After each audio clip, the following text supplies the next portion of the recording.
order. Members, April 7th, 2022. We have a busy day ahead of us, and unfortunately, we are starting a little late. My bad. Kind of blew my on-time record, but that's okay. We're getting it straightened out. We do have Senator Tomassoni's higher ed bill, Senate File 3510, and Senator Rarick is going to be presenting, and I do believe Senator Tomassoni is with us today. Yeah, great. Senator Tomassoni, good morning. Do you have this spreadsheet?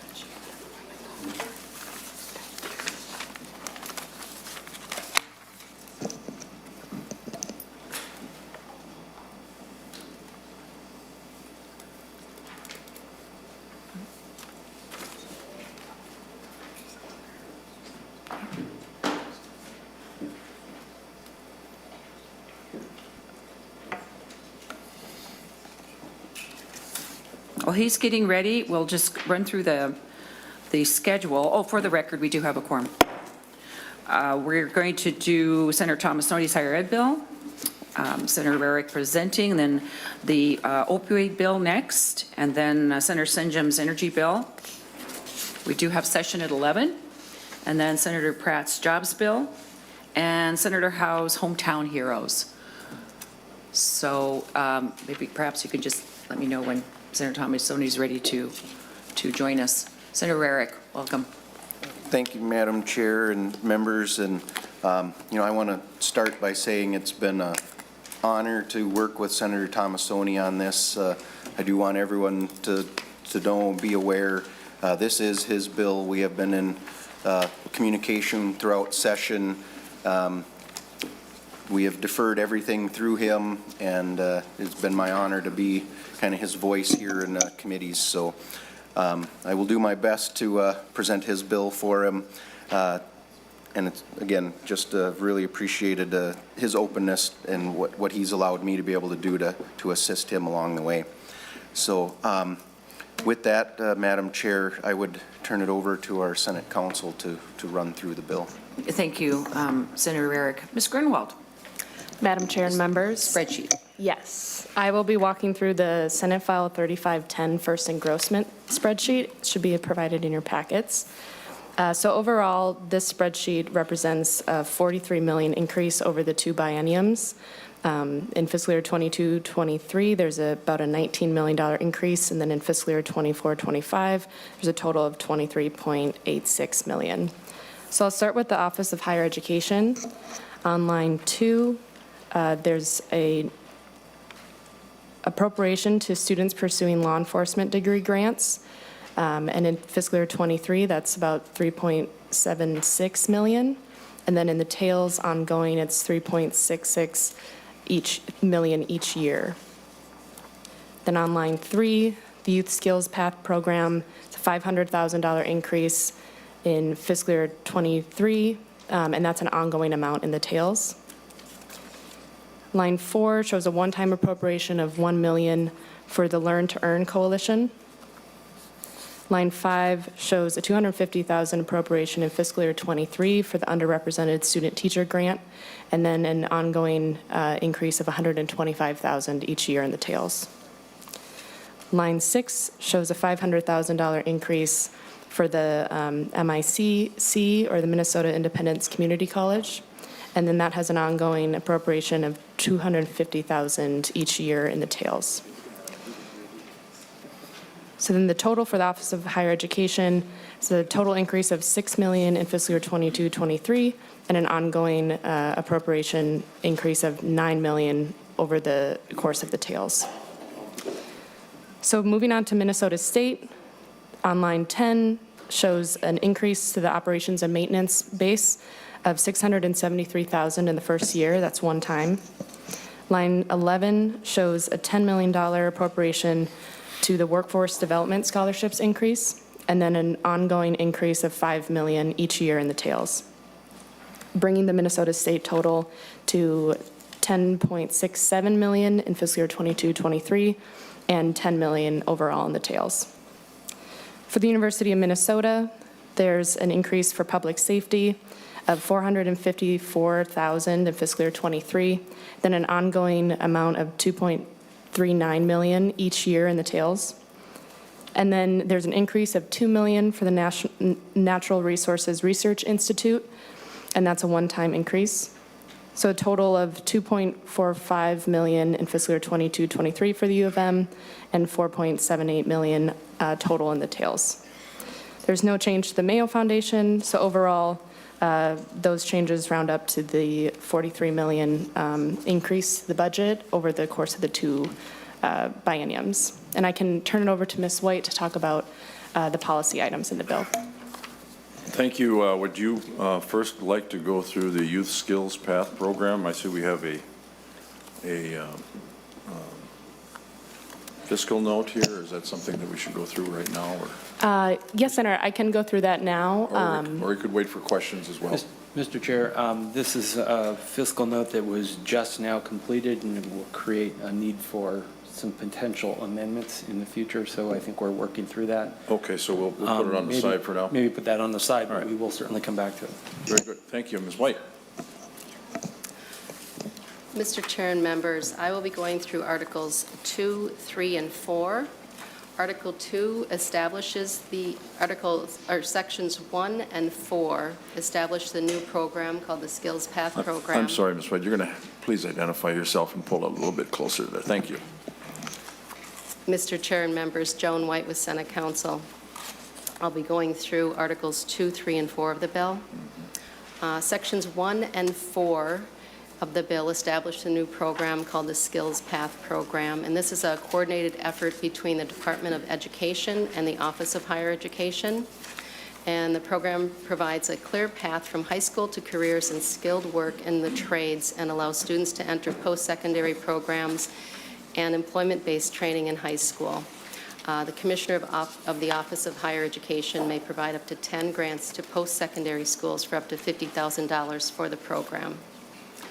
Section 2 is a policy item. It expands the state grant institution eligibility requirements to include institutions located outside of the state that meet the new criteria in the bill, provided the institution meets the additional requirements imposed on private institutions. This has a delayed effective date of July 1st of 2023. Section 3 is a new grant program for students pursuing law enforcement. It provides eligible students with a $3,000 annual grant and with lifetime limits depending on what type of education the student pursues. And the eligibility criteria requires that the student be enrolled in one of the peace officer education programs. Section 5 is a policy item, and it adds requirements for the governor's consideration in making appointments to the Board of Trustees of the Minnesota State Colleges and Universities. This is also in the state government omnibus bill. Sections 6, 7, and 12 are also policy items, relate to students being assessed and placed in developmental classes, and changes the term remedial to developmental. Sections 8, 9, and 10 have a fiscal impact, and they expand the Workforce Development Scholarship Program, which was created in 2017 to provide scholarships for students who pursue education in high-demand fields. These sections add construction and law enforcement to the eligible programs of study, and the law enforcement scholarship is $5,000 annually. All of the other programs receive a $2,500 annual scholarship. Section 11 modifies the permanent university fund by doubling the amount credited to the mineral research account for the Natural Resources Institute. And this also modifies the fund to allow more than one mining-related degree program to be funded and increases maximum scholarships for those students enrolled in those programs.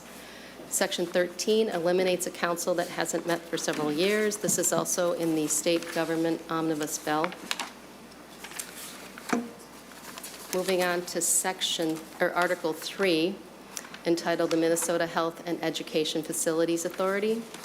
This article expands the authority and scope of the Minnesota Higher Education Facilities Authority by allowing the authority to provide financing to healthcare organizations. The authority is a small state agency that was established in 1971 to provide an alternative method for higher education institutions in the state to finance or refinance capital construction projects by issuing tax-exempt revenue bonds. The authority does not receive any general fund dollars or legislative appropriations, and the operating funds are paid from fees charged to the institutions that receive financing services. And Article 4 are conforming amendments related to Article 3. That was a very high-level overview of Article 3. If you want me to go into more depth, let me know. Okay, thank you. Senator, any other testifiers? Mr. Chair, I'll open it up for that questions. I'm aware of, yeah, we'd be Okay. open to questions. Members, do you have any questions of the two testifiers?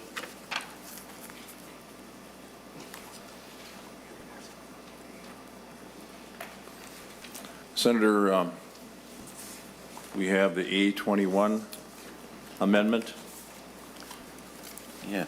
We'd like to offer that. Thank you, Mr. Chair. I'd appreciate it if you would offer the A21 amendment.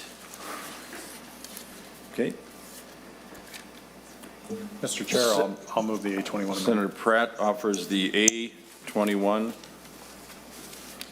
amendment, correct? A21 amendment?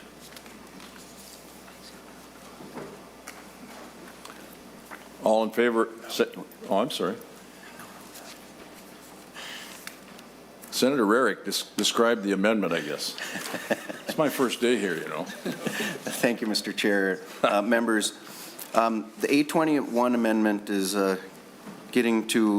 requesting a commission from the University of Minnesota. Many people have heard about the 40 roster spots that were cut from the women's sports programs and the 3 men's programs that were cut completely at the University of Minnesota. In the Higher Education Committee, we had a hearing where the programs came in, gave some incredible testimony.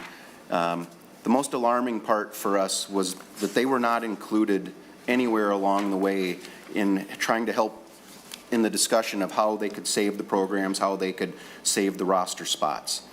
In a matter of a week's time, the programs had reached out to boosters. They believed they had the funding nearly in place to keep their programs alive. And one of the things for me, especially as we watch the NCAA men's basketball tournament this year, the NCAA played a commercial repeatedly throughout talking about the opportunities for student athletes who have the ability to go to school and participate in these programs.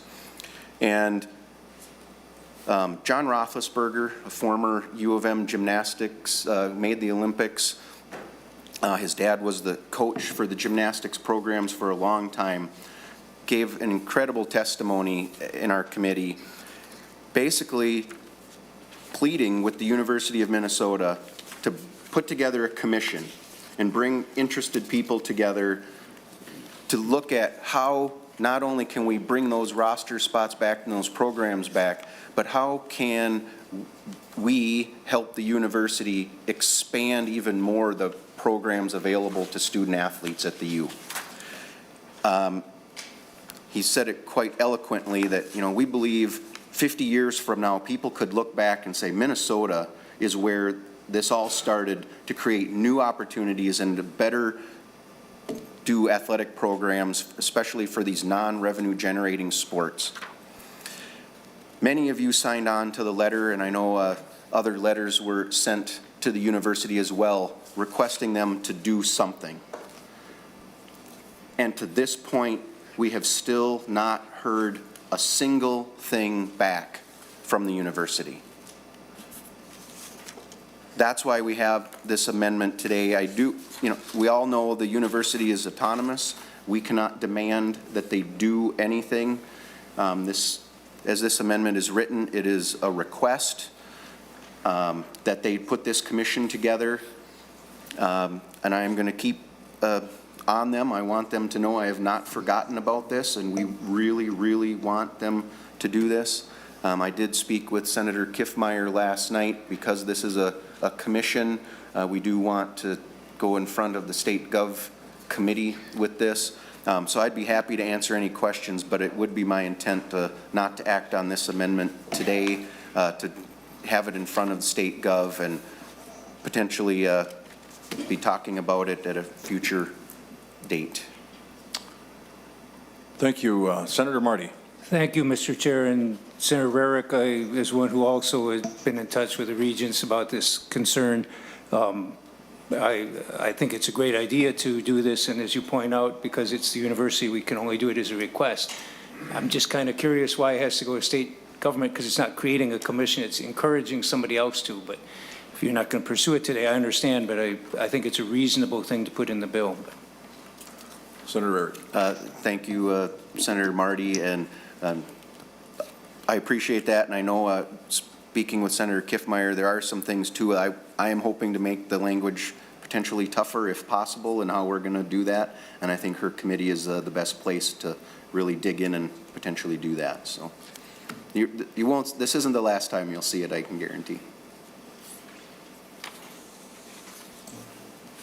Thank you, Senator Marty.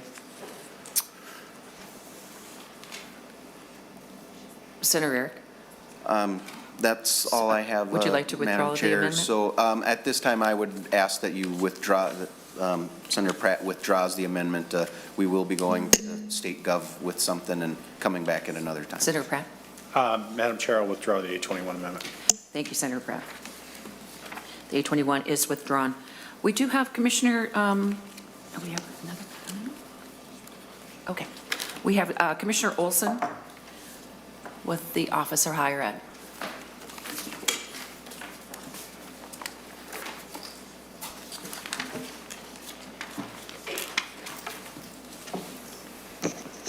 Good morning, Commissioner. Good morning, Chair Rosen and members of the committee. For the record, my name is Dennis Olson, and I serve as the Commissioner of the Minnesota Office of Higher Education. Madam Chair, thank you so much for the opportunity just to provide some brief testimony. I know you have a busy committee here today. But providing testimony on Senate File 3510, the Higher Education Omnibus in front of you, I first and foremost want to thank Senator Tomassoni, the other members of the Higher Education Committee, and especially Senator Rarick for his leadership throughout the committee, as well as the staff for hearing the governor's supplemental budget recommendation and for the continued positive working relationship we've had thus far through the committee. First and foremost, I certainly want to call out special attention in the bill to an increased appropriation for the underrepresented teacher grant program. This is an important provision, but unfortunately the bill doesn't include some of the other important recommendations that are proposed to support and grow our educator workforce. And the bill also unfortunately misses the opportunity to provide additional financial aid to students that need resources the most, whether it's through the Minnesota State Grant Program, resources to support students that attend tribal colleges, or students that are parents. And one of the most important workforce programs proposed by the governor, the expansion of the dual training grant program, is unfortunately also absent in the bill. This proposal by the governor adds two new important high need and in-demand industry areas, transportation and early childhood, to the dual training grant. And the intent is to directly assist employers to meet those critical workforce needs identified in the proposal. And Madam Chair and members, one important item that I wish was included in the bill from the governor's revised supplemental budget is the continuation of the Next Generation Nursing Assistant Initiative, which successfully recruited and trained over 1,000 new certified nursing assistants within months of the call to action by the governor. And because this initiative was so successful, the governor had recommended continuing the initiative with funding to support training of up to 3,000 students per year to become certified nursing assistants. Madam Chair, we appreciated the bipartisan support and encouragement when we were before the committee in February providing testimony on the program. And we're hopeful that we can find room within the budget to continue to support the initiative. As you well know, it addresses immediate workforce needs, directly supports our healthcare system in the state, and builds upon the incredible work of our state colleges and universities. Madam Chair, just a couple of other quick items regarding the policy language changes of the bill in Article 2, Section 2, related to the significant changes to the state financial aid eligibility. The Office of Higher Education has and continues to express concern over sending state financial aid resources to out-of-state entities. The language currently in the bill is not something the agency can support at this time without a true assessment of the impact of making state financial aid portable out of state. The language as written would benefit a specific out-of-state university, and this is a major shift in state financial aid policy, and unfortunately doesn't have an accompanying appropriation, and it is written to impact future legislative funding. Now, we absolutely understand the unique needs of the adult population served by this single out-of-state institution, and certainly share the same overall goals as Senator Rarick in serving adult students in Minnesota. We appreciate the Senator's leadership and willingness to work with the agency on some alternative language, and we have committed to continuing to work with Senator Rarick and the committee to develop language that protects the current Minnesota financial aid recipients and also meets the intent of the original bill. And Madam Chair, finally, we're unsure that the newly proposed Skill Path Grant Program should be a program that the Office of Higher Education oversees and administers, since the grants are awarded directly to secondary schools. During committee, the Department of Labor and Industry also raised concerns related to child labor. And based on testimony shared during committee, we feel at this time this program needs further development, closely informed by additional stakeholder engagement. And Madam Chair and members, while we're disappointed that less than 1% of the governor's recommended supplemental budget is included in the bill, we are optimistic that in collaboration with the Senate and the House in a conference committee, we can develop a good final bill that'll serve Minnesota students in the ways that they have asked and in the ways that they deserve. We appreciate the partnership of Senator Tomassoni and Senator Rarick thus far, and we look forward to continuing to work together on a strong final bill. And thank you, Madam Chair and members, for your time. Thank you very much, Commissioner. Any questions? Senator Marty. Madam Chair, Commissioner, you intrigued me because I hadn't seen the language, but the making student aid available to an institution outside of the state, and you said it's to a single institution. Can somebody enlighten us as to what the single institution is and why we're putting financial aid to people in other states? Senator Rarick. Thank you, Madam Chair, Senator Marty. This is a provision for the Western Governors University. We feel that as we try to meet goals and getting people, a certain, people with the higher education and the certificates and the degrees that they need and the goals that have been set, we have to reach out to the adult learners, and the more flexible online classes is one of those ways that we believe we can do that. So right now, as this was written, yes, it is only for Western Governors University. We did just meet yesterday with Commissioner Olson and his staff, and we are looking at potentially some language that can be more like a pilot project, and we're going to try to expand that to where there would be bring in more, but give them the ability to limit it to, say, like 10 programs so that we can see how this would operate. So we're in those discussions at this time and probably going to be coming up with something, but for right now, this is where we're at. We want to keep it alive to have this discussion, how we can make things easier for some of our adult learners that are going to be using these online programs. Commissioner, any thoughts too on that? Yeah, thank you, Madam Chair, and Senator Marty. Yeah, Senator Rarick is absolutely correct. We are committed to working together to find a potential middle ground here, but as the language currently is in the bill, this is specifically written for what we believe is one university, although it does not directly name Western Governors University. They would be the only one that would qualify under the current language, and so this does represent a significant policy shift for Minnesota state financial aid. It would become portable out of state. Senator Marty. Madam Chair, thanks for the additional information. Yeah, I do think if anything's going forward on that, it should definitely be limited and be seen as a pilot project. Thank you, Senator Marty. Seeing no further questions, thank you very much, Commissioner. You can stay, or we do have one more amendment, the A22 amendment before us. Mr. Nauman.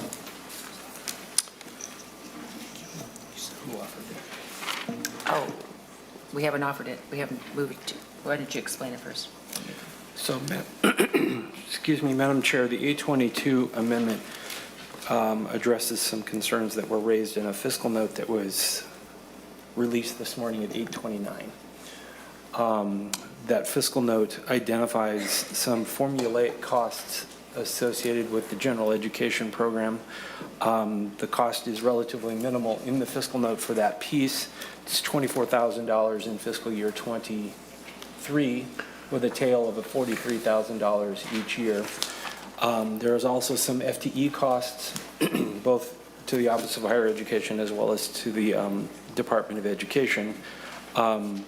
At this point, conforming with budget rule requirements, the amendment proposes to normalize the cost or internalize those costs by paying for the Department of Education formula costs and not the FTE costs. That's what's in the amendment, and there are some numerical changes on lines 2 through 4 to pick up those costs, and then line 1.6 through 1.5 adds the general education costs that I just talked about. If there's more interest in detail, or others that are more familiar with how these costs are generated, they can bring forth that detail.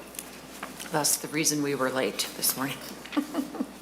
Madam Chair, I would offer the A22 if you'd like at this time. Yes, please. Yeah. Senator Ingebrigtsen moves the A22 amendment. Senator Rarick. Thank you, Madam Chair and members. Yes, we were made aware of this kind of yesterday afternoon, that this was potentially coming. We got it this morning, and apologize to the members. Yes, we were looking at the spreadsheet trying to figure out right before committee where we could get this from.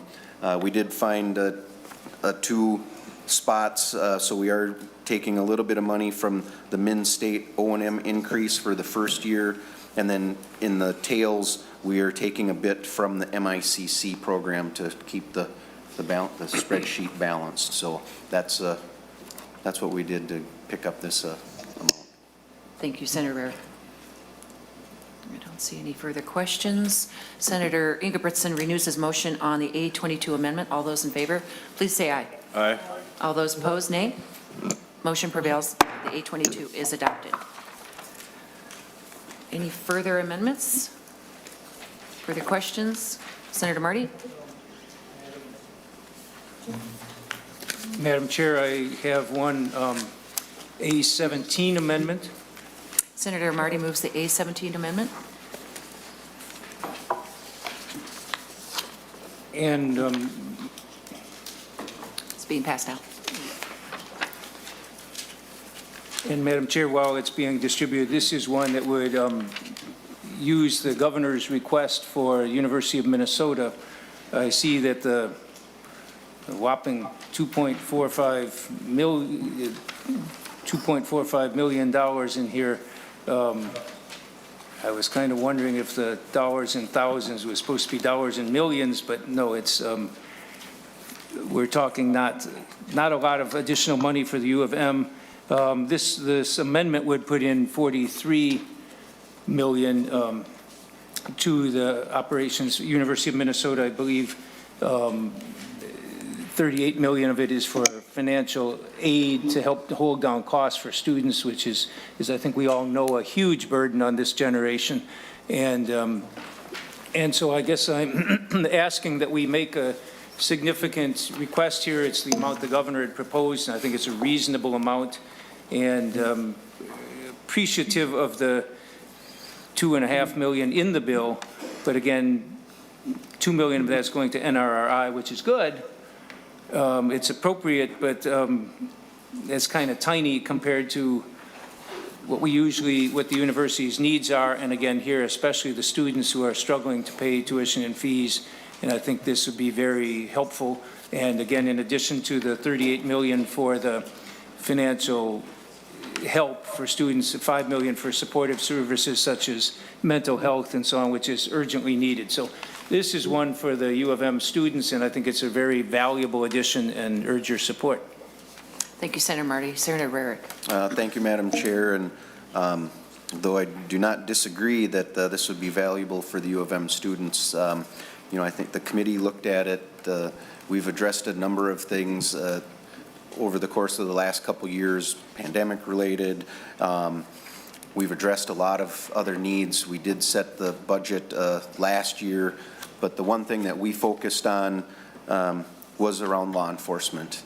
We saw that need really being exacerbated, and thought that that was where we would focus our attention this year with this supplemental bill. You will see that's where the majority of the funding goes to help get more people into law enforcement, because we've heard it across the state. And although, like I said, I do not disagree that these other students at the U of M couldn't use this, right now it was our priority to focus on the law enforcement part.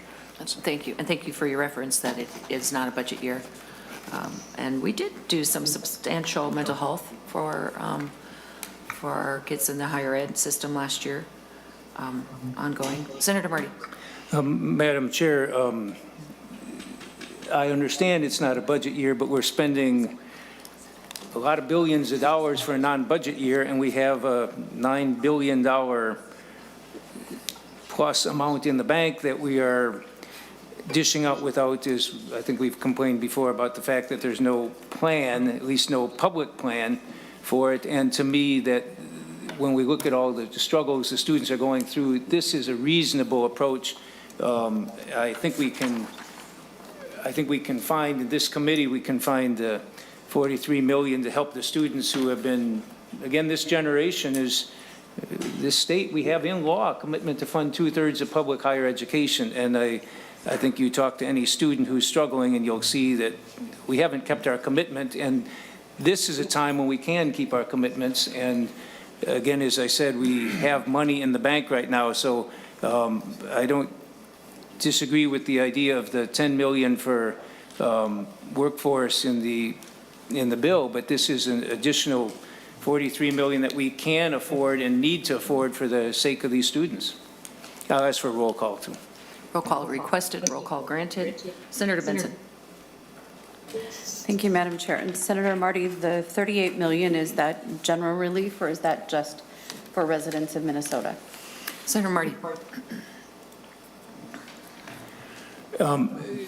Madam Chair, Senator Benson, this is for, again, as it says, the students who most need the support, and it's specifically for supporting students attending greater Minnesota campuses. So disproportionately would be going to presumably UMD and the other campuses, not to the Twin Cities campus. But bottom line, this is meant to help the students most in need of support. And yeah, I think it's going to Minnesota students.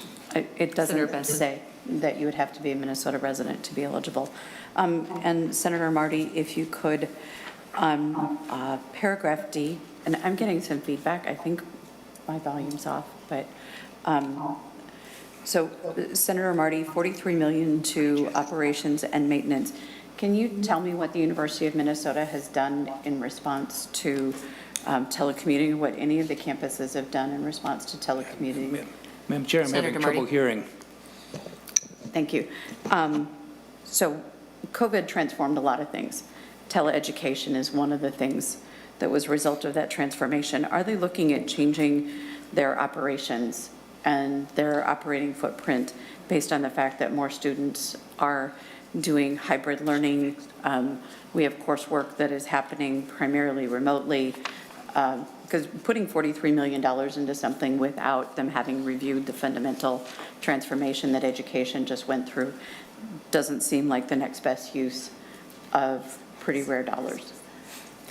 Senator Marty. Madam Chair, this is, I think the university, like every higher education institution, is struggling with how to deal with the changes in higher ed, which have been incredibly fast in the last 2 years because of COVID. I assume somebody from the University of Minnesota who could speak to this, but I cannot tell you exactly what is being done and how, but I do know every higher education institution is struggling with how to better address the needs of students. Senator Benson. Thank you, Madam Chair. And I guess my point is, budget was fully funded last year. This is a non-budget year, and with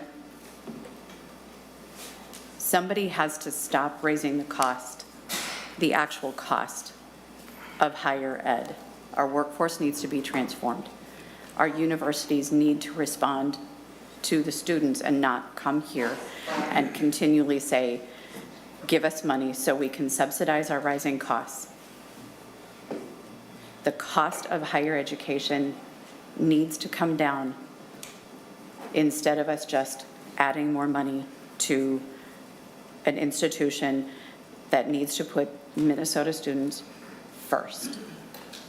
So let's lean on the budget that we already have. Let's hear from all of our Minnesota institutions about Minnesota kids, Minnesota workforce, and not just, and I appreciate you want to support the University of Minnesota, but Senator Rarick, Senator Tomassoni did a nice budget last year. Senator Kent, and then Senator Pratt. Thank you, Madam Chair. I wanted to reflect on a comment that Senator Rarick made talking about workforce. And one of the things we know across every corner of this great state is that workforce is a real challenge in a vast array of industries and sectors. And I appreciate that there is a need in law enforcement, but there's also a need in a lot of other areas as well. And so I think when you think about not just the students, and part of the issue to Senator Benson's comment is, as Senator Marty stated earlier, we have a commitment to fund 2/3 of our university tuition costs, and we don't. And so if there are operations and maintenance needs, those costs just end up getting passed on to students. So to support our students who have had an incredibly difficult couple of years, who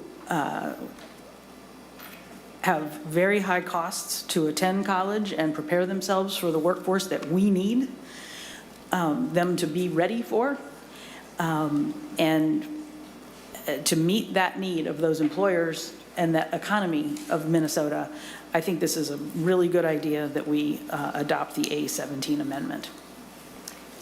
Thank you, Senator Kent. Senator Pratt. Thank you, Madam Chair, and just maybe a quick question for Senator Rarick. So Senator Rarick, we passed a budget last year, as Senator Benson said. Since that budget, we just talked about the elimination of several U of M athletic programs. Didn't the university also increase the salary of the president by almost 60% not too long ago, along with some other administrators? And isn't it fair to say that we don't have any confidence that additional money into the U of M won't go into the pocket of the administration? Senator Rarick. Madam Chair, Senator Pratt, yes, thank you for that. Yes, back in December, there was a Regents meeting with very little notice to extend the contract of President Gable and to give a salary increase. There were several student groups and employee groups that wished to express concern about that, and it was kind of pushed through rather quickly.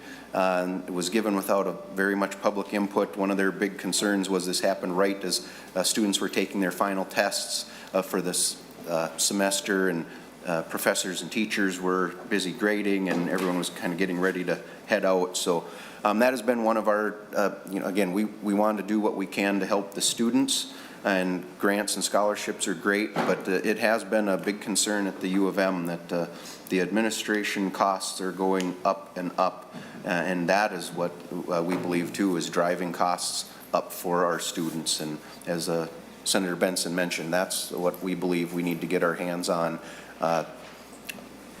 and look at to help our students. It's not just state money that can help them, it's helping control the costs within the university. And that was one of the things that very disturbing to those programs that were cut. Figure they saved about $1.2 million cutting those programs and those roster spots, which then turned around and went to the president and the athletic director. It seemed like they were rewarded for not helping these programs to survive. Senator Pratt. Well, thank you, Madam Chair. And, I served on higher ed my first term.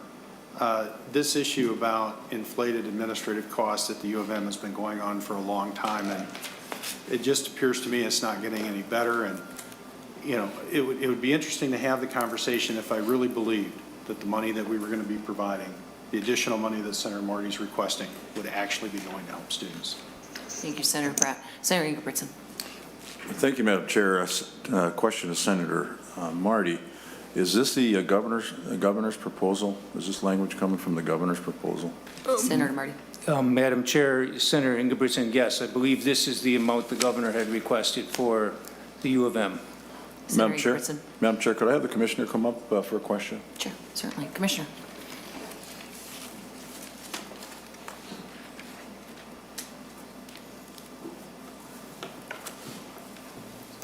Madam Chair? Senator Ingersoll. Thank you, Madam Chair. Thank you, Commissioner. So, paragraph C, I've got some real concerns there. I've never served on higher ed, nor have I served on K-12. However, I've heard K-12 has lots of issues between equity gaps and scores. Can you tell me that the university would be still having these issues in this day and age, this time, with regards to higher ed?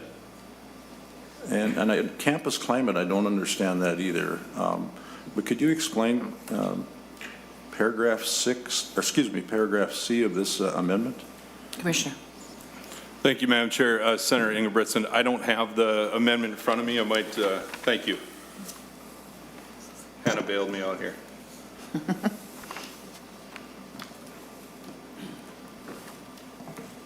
So, yeah, all right, I see the language. Senator Ingebrigtsen, one more time, your question? My question is, do you have, thank you, Madam Chair. In the higher ed system, these are kids that want to be here, that want to, learn and better themselves, obviously, from high school to college. And we continuously hear about these gaps in the K-12. And I'm just wondering, is this actually still an issue in the college system? Commissioner. Madam Chair? Thank you, Madam Chair. Go ahead. Madam Chair and Senator Ingebrigtsen, what I can point you to is our annual attainment goal report. As you probably well know, the state legislature in 2015 set a statewide attainment goal of 70% of Minnesota adults aged 25 to 44 attaining some sort of post-secondary credential. And that was a 10-year goal. So by 2025, we're to have 70% overall.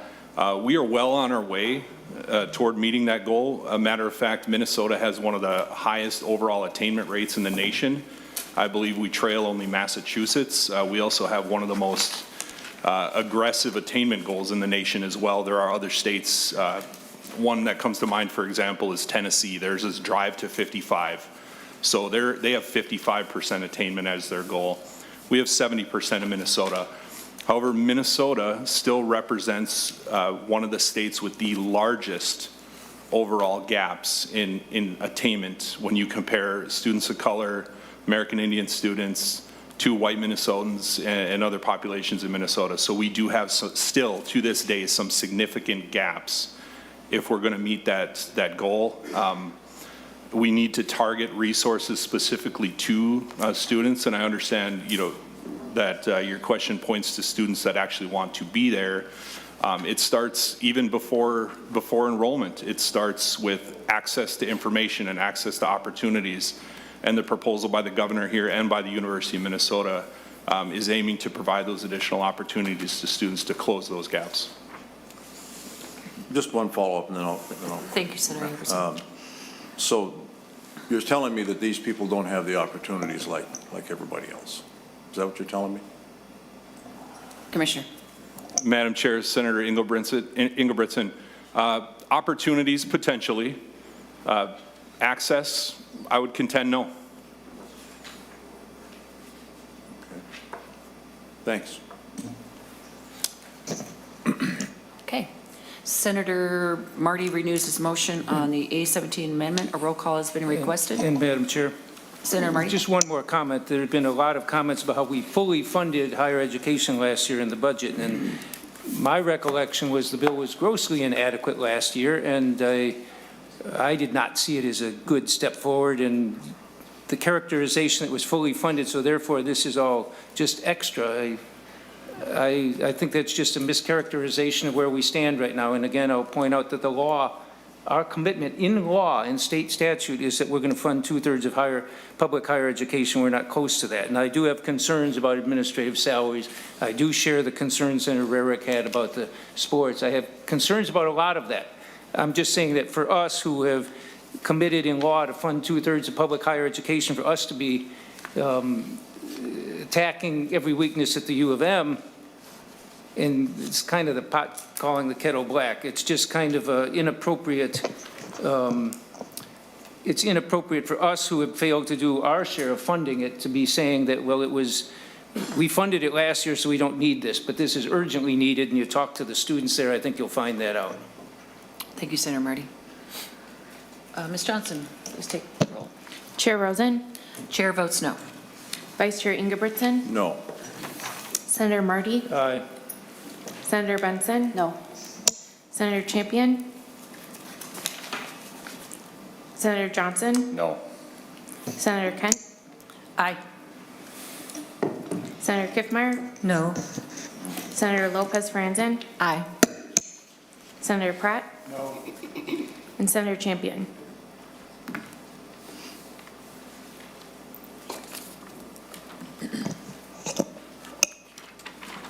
There being 3 ayes and 6 noes, the motion does not prevail. The A-17 is not adopted. Further amendments? Senator Lopez Franzen. Thank you, Madam Chair. I have the A16 amendment. Senator Lopez Franzen moves the A-16 amendment.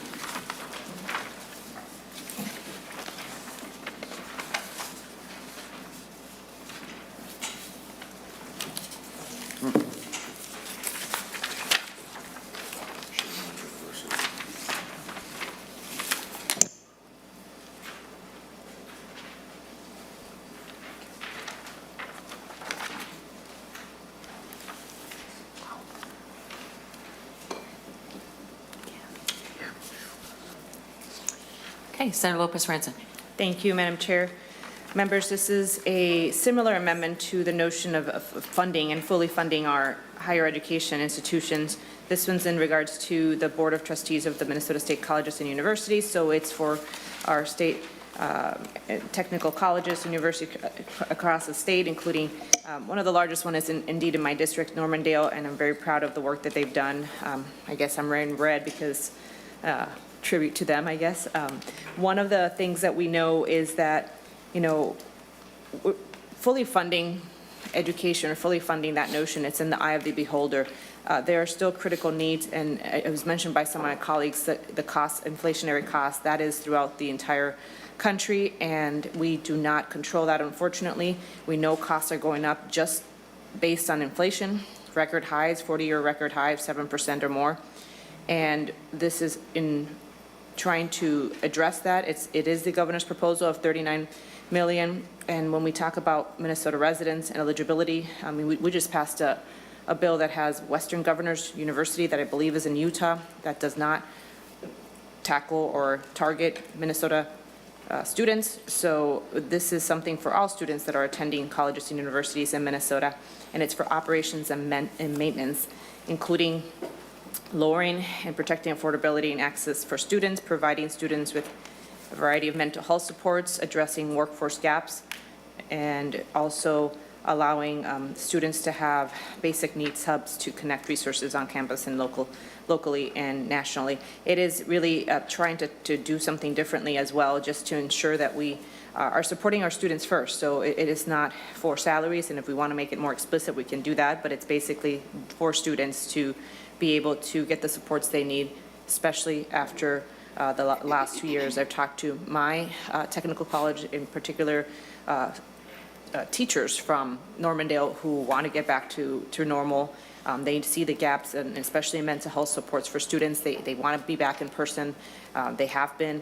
And, when you talk about doing biology, you can't do that online. So we need to support our institutions and the brick and mortar just as much as we want to be innovative with online. So members, I encourage your support, and I really do stress that we didn't fully fund, and as Senator Marty mentioned, we barely ever do that in education because we have to balance priorities. So we do the best we can, and in this year we have a significant surplus that we can adjust and make institutions whole to the extent that they can without increasing tuition for students. So this is something that I think would help.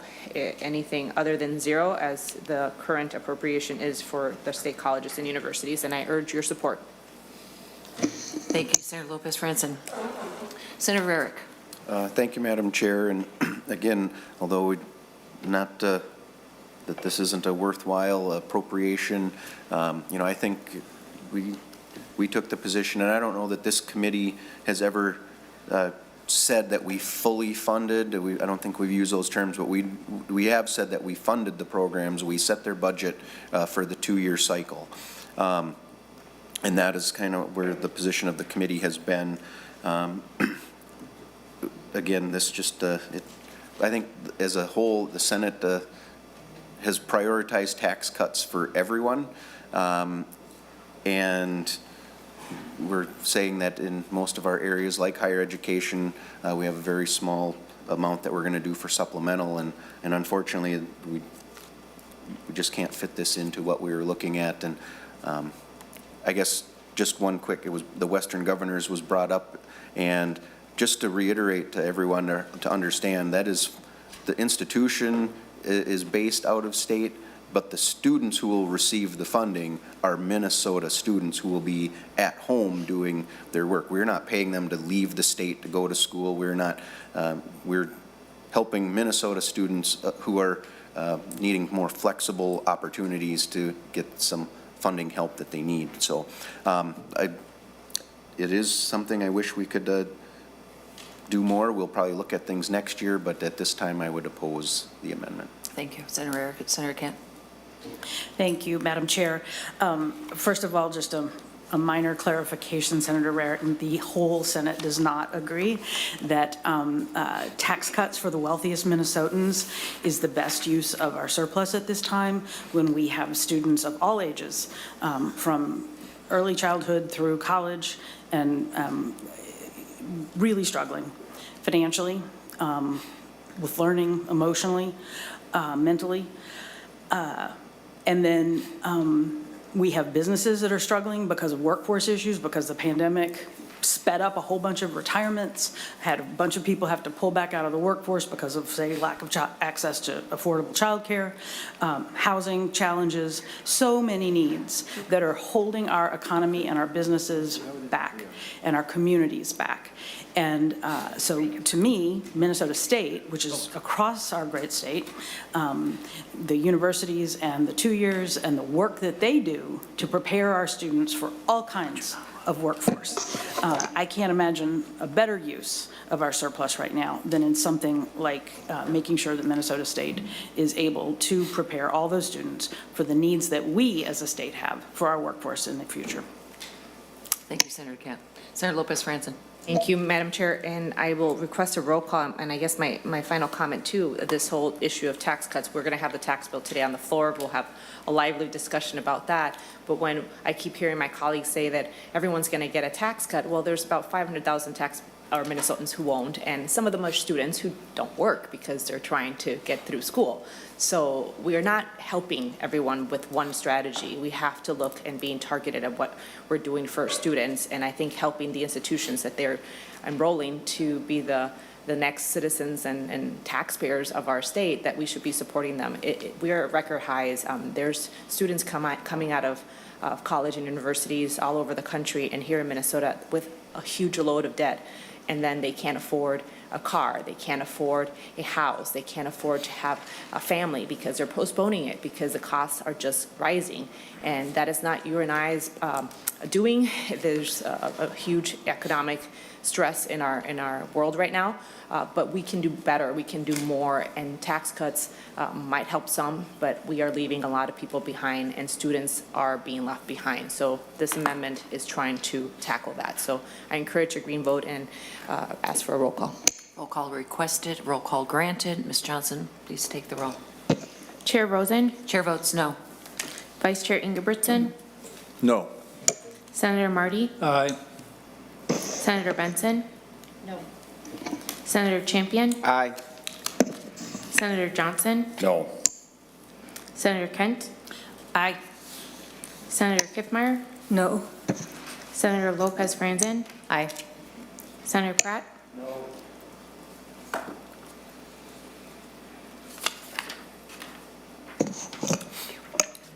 being 4 ayes and 6 noes, the motion does not prevail. A16 is not adopted. Further amendments? Oops.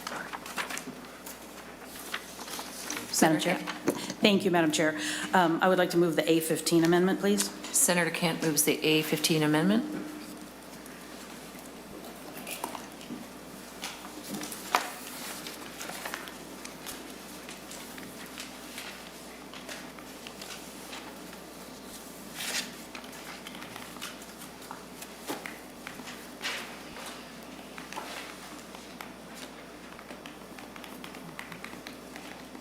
Delete everything? No? Do you want to, okay. Do you want to start talking about it, Senator Kent? Well, it is going to be a long day. Thank you, Madam Chair. I'm happy to begin talking. Okay, about it. please. Yes, thank you, Madam Chair. Well, this is the third leg of the three-legged stool of higher education. This is the state grants.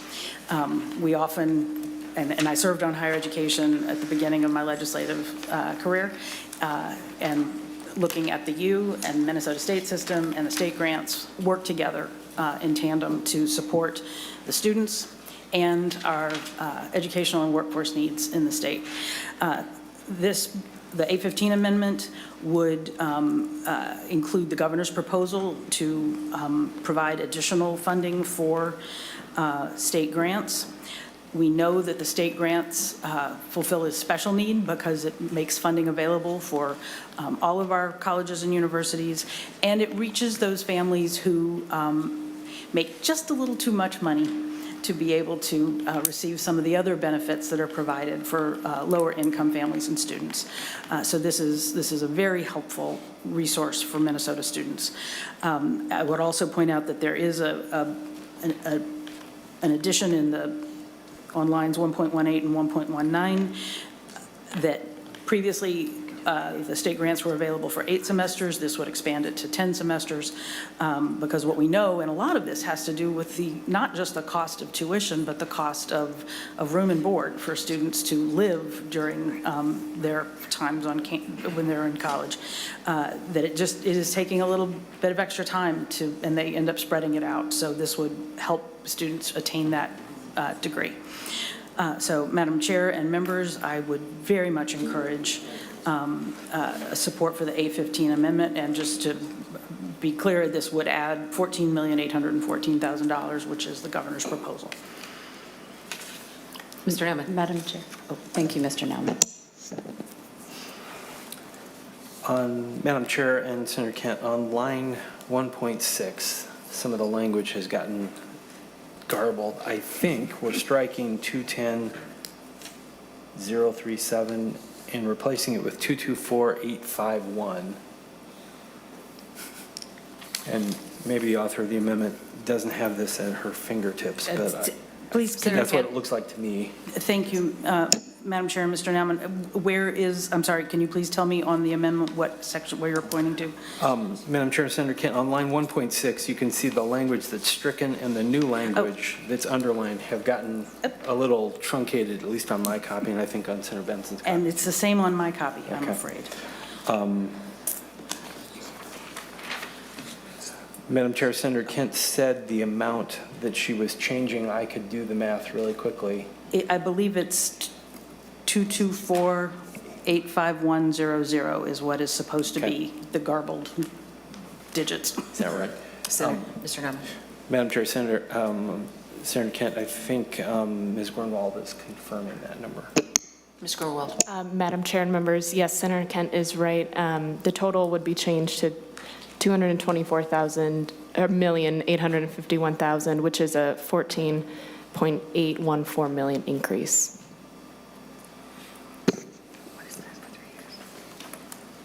Thank you, Ms. Grunwald. Senator Rarick. Thank you, Madam Chair. And yes, this was one of the provisions we considered.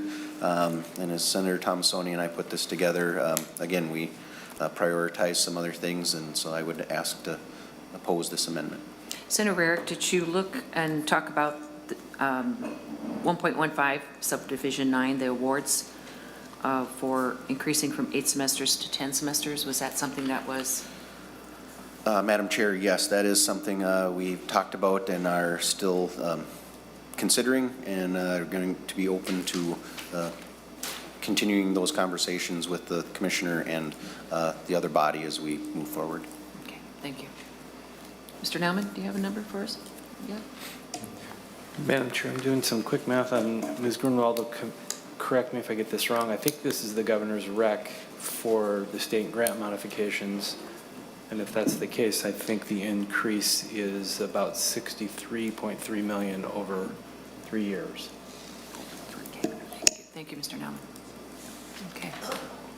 With that, I don't... Madam Chair? Yes. Roll call, please. Roll call requested, roll call granted. Mr. Johnson will take the roll.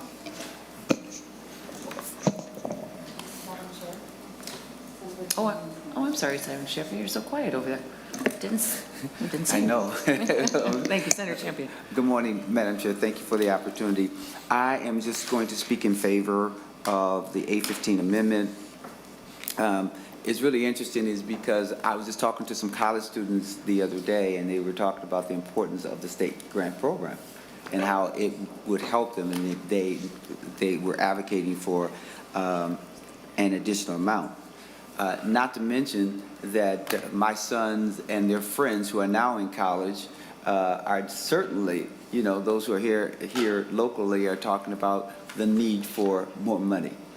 And I can feel the pain as a parent of who has 2 kids in college who needs more money, right? So anything that we can do to help young people is something that I believe to be important. Because this isn't just an exercise in futility for them. This really is, how do I get to the finish line of really becoming everything that I want to be? And so their life purpose and joy and happiness and all that is tied up in this investment. So I hope that we, opt to invest in our future and our young people and also help those families who, as Senator Kent talked about, make a little bit too much in order to get some other things, but make a little bit, don't really make enough to just say, I can just do it and not feel the challenge of it. So thank you for the opportunity, and I really sincerely hope, Senator Rarick, that you would think about the A15, and if not, think about how we can really address this issue going forward. Thank you. Thank you, Senator Champion. Senator Benson. Thank you, Madam Chair, and Senator Rarick, Madam Chair. This is going to be a hard no vote. This is money that we give to students so that they can choose the education that meets their needs. Money following the student so that they can achieve their potential. This is choice in education. This will be a hard no vote. Thank you, Senator Benson. Okay. Ms. Johnson. Chair Rosen, Chair votes no. Vice Chair Ingebrigtsen, No. Senator Marty, Aye. Senator Benson, No.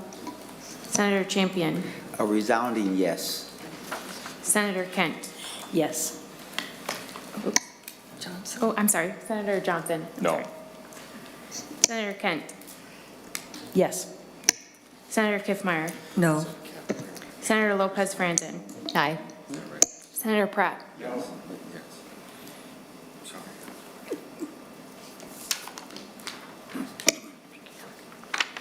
There being 4 ayes, 6 noes, the motion does not prevail, and the A15 is not adopted. Further amendments? Okay. With that, closing comments, and then we'll let Senator Tomassoni have final say.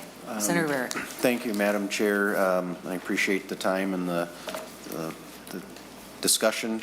There were a lot of hard decisions, as Senator Benson just said, a number of amendments that were brought up in committee that are very, very hard no's. But we had a decision was made to keep this target a little bit smaller and to prioritize on the law enforcement this year. And so that's the commitment we made, and we backed up Senator Tomassoni with the decisions he made as well. And again, just want to reiterate the honor that it was to be able to assist Senator Tomassoni with this bill and through his committee. So thank you, Madam You Chair. make a good team. Thank you, Senator Rarick. Senator Tomassoni. Thank you, Madam Chair and committee members. I appreciate your time considering this bill today. It represents the hard work of the committee this session. I want to thank each committee member for their contributions and participation in putting this bill together. Thanks to Senator Rarick for the double duty he has performed in pinch hitting for me. Thanks to my staff, Laura, Tom, Dave, Joan, and Hannah. I miss being there with all of you. I thank you for accommodating me and allowing me to work remotely, utilizing this technology. I hope we can all agree this is a good bill and deserves to be forwarded to the floor. Thank you, Madam Chair and committee members. I appreciate your support. Thank you, Senator Tomassoni. Really good to hear you, and we miss you. With that, Senator Ingebrigtsen. Madam Chair, I move the Senate file 3510 as amended to be passed and sent on, 3510 as amended on the table. To be laid on the table. Lay it on the table, and that's a good bill. On that motion, all those in favor say aye. Aye. All those opposed, nay. Motion prevails. It is a good bill, Senator Tomassoni. Thank you, Senator Rarick, Ms. Grunwald, and Ms. White. With that, I am going to hand the gavel over to Senator Kent.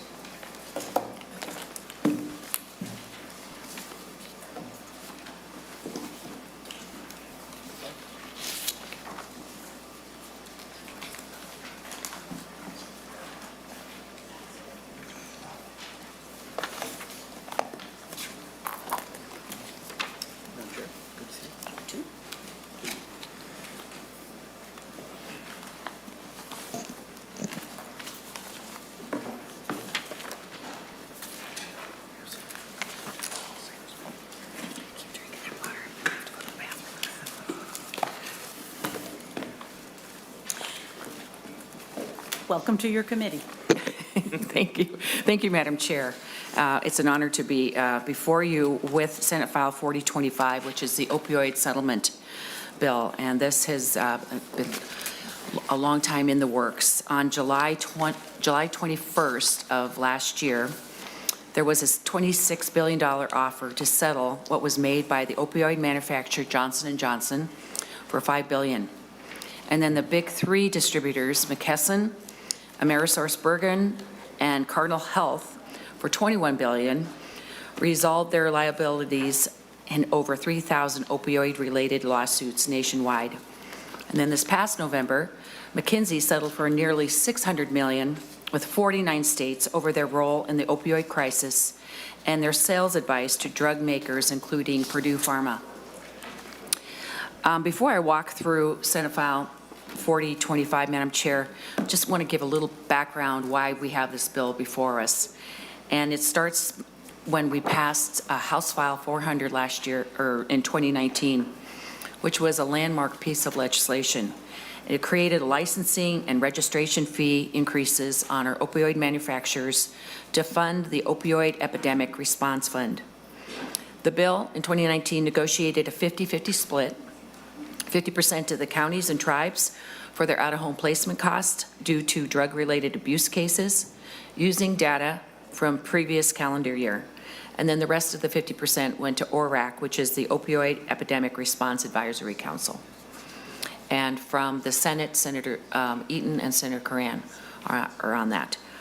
At the time, we did not know, we knew there was going to be lawsuits, but we did not know the mechanics of that and litigation. So to date, the state is projected to receive approximately $300 million. So the state, 87 counties and 140 Minnesota counties filed lawsuits. And Senate File 4025 is necessary to reflect the technical changes required from the 2019 legislation in order to capture those funds. Last summer, the state signed on to the National Opioid Epidemic Settlement. And over the course of 4 months, the AG's office carefully negotiated between the state and local governments to reach a comprehensive agreement for the allocation of Minnesota opioid funds. All 87 counties and 140 cities joined this agreement. As part of the multi-state national settlement, the companies want current lawsuits resolved and want to prevent future lawsuits. So in order to guarantee Minnesota receive all entitled funds without delay, a statutory claims bar is needed to release any remaining claims and prevent future claims. And this has been through, this is the last stop before it goes to the floor. It's been to civil law, it's been to the Health and Human Services, Finance, and we've been to the appropriate stops. So the AG's office worked closely with AMC, the League of Minnesota Cities, CGMC, to negotiate a 75% county-city split with 25% state split, which would go again to ORAC, the Opioid Response Council. And the monies go directly to the counties and the cities and not DHS. So that's very important. That was highly negotiated by the counties and the cities. DHS is required to establish a new account along with the original registration and license fee account, which is the settlement account. And revenue from the opioid registration fee and the opioid license fees are deposited into this registration and license account. Monies received by the state resulting from the settlement agreement are deposited into the settlement account. So we're going to have two accounts, licensing and settlement. The bill also specifies when the opioid registration and license fees are reduced. And in 2019, we agreed to a $250 million ceiling our threshold, which was highly negotiated. So when the settlement account comes in, it would reach the $250 million, then the licensing fees would ratchet down. Well, that $250 million, again, was highly negotiated, and all the money coming in from the settlement fund will be going towards the $250 million, not just the 25% state share. So that is why the licensing fee has been extended to 2031 instead of 2024 to reach that amount. I do have Assistant Attorney General Eric Maloney here with me to further talk about when those fees are coming in. And also the licensing fees go into that pot of money too, and it will coincide with the 2031. The ceiling of 250 will coincide with the 2031 date when the licensing fees ratchet down. So if I could, Madam Chair, I'd like to turn it over to Assistant Attorney General Maloney. Thank you. Mr. Maloney, welcome to the committee. Thank you, Madam Chair and members. Good morning. My name is Eric Maloney. I'm one of the Assistant Attorneys General that was assigned to opioid investigations and litigation way back in 2016 under former Attorney General Lori Swanson. Thank you for the opportunity to be here today, and a big thanks to Senator Rosen and the other bill authors for all of their incredible work and leadership on this issue. So as Senator Rosen walked you all through, last summer the state of Minnesota joined nationwide settlements with 4 companies. The 3 opioid distributors, McKesson, Cardinal Health, and AmerisourceBergen, and opioid maker Johnson & Johnson. These settlements are the culmination of years-long multi-state investigations into these companies stemming from their actions that fueled the opioid crisis. In addition to prohibiting misconduct by these companies in the future, the settlements provide for potentially more than $300 million coming into the state of Minnesota. Now, these settlements resolve claims not only of states, but also of thousands of participating cities and counties nationwide. The financial structures of the settlements are designed so that as more cities and counties join the settlements, more money is received by the state. So the intent was to incentivize cities and counties to join, and to incentivize states to encourage cities and counties to join, to grow the pot for everyone. These settlements also have a unique structure that allows individual states to come up with their own agreements with local governments to determine how the funds should be allocated and spent within the state. So here in Minnesota, our office worked with a long list of collaborators. It was the Association of Minnesota Counties, League of Minnesota Cities, Coalition of Greater Minnesota Cities, numerous state agencies, including the Indian Affairs Council, MDH, DHS, MMB, legislative members, state and local public health officials, and healthcare providers. So we had all these stakeholders, and we had 4+ months of meetings that were facilitated by the state's Office of Collaboration and Dispute Resolution. And the outcome of all these stakeholders and all these meetings was in agreement between the state and local governments, which provided that 75% of the settlement funds would go directly to cities and counties without going through state funds first, and the remaining 25% would go to the states to be overseen by the Opioid Epidemic Response Advisory Council. The agreement also has a 13-page list of approved programs and strategies that the state and cities and counties can use to dedicate their funding to fight the epidemic. We had all 87 counties and more than 140 cities, including more than 100 cities that don't qualify for a direct share, sign on to the state-local agreement and join the settlements by January 2022. For Minnesota, this was a huge step towards maximizing the amount of settlement funds that we receive. This bill, Senate File 4025, is the kind of necessary next and almost last step to implement the state-local agreement. And our office is kind of focused on 3 main items that are in the bill. First, the bill puts in place a claims bar, which ensures that Minnesota would receive maximum payments from the multi-state settlements. The bill would quiet the claims of one outlier litigating local government and all future unknown claims, which would lock in Minnesota's payments and save the state millions of dollars. Second, SF 4025 would amend the statute to enable the agreed-upon 75-25 state and local split. Third, Senate File 4025 would unlock settlement funds to allow cities, counties, and the state to put them to use right away in fighting the opioid crisis. So that was all the prepared testimony that I have, but I know Senator Rosen mentioned the dollar figures and the spreadsheets. I don't know if members have the spreadsheet in front of them. I don't think so. No.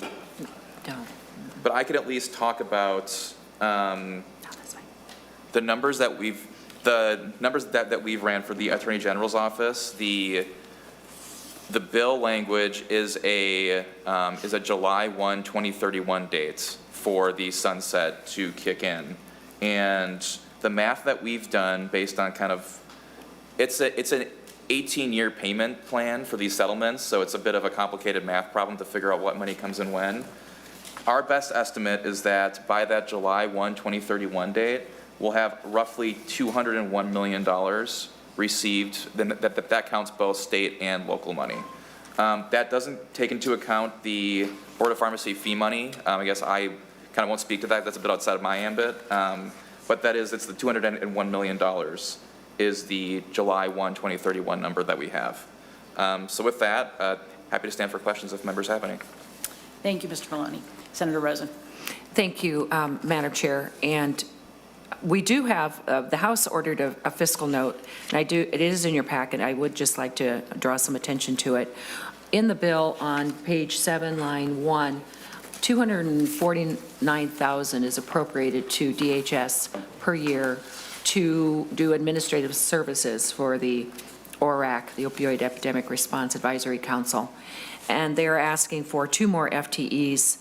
And I just feel that right now that is almost $400,000 that they will be taking from the grants that could be out there in the communities doing some good. There are not a lot of grantees that are requesting this money. That's a specific group of people. So there's just going to be more money that will be going out. So I really feel like if DHS needs to have more money, they can come back next year. But right at this point, to take an extra $142,000 in 2023, $163,000 thereafter, ongoing, is a little.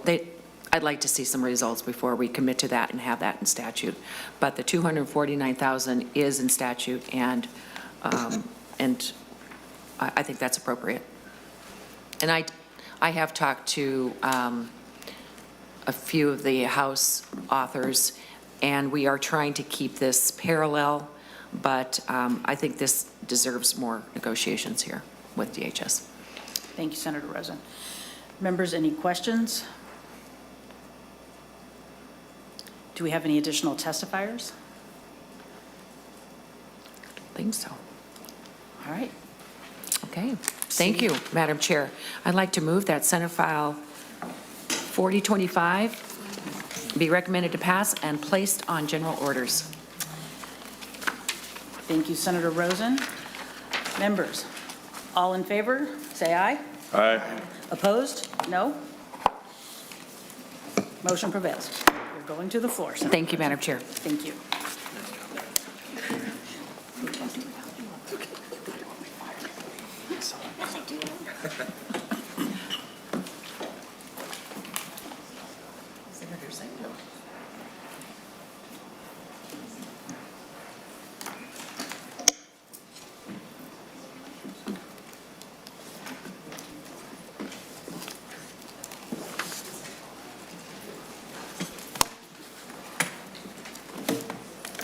What kind of session?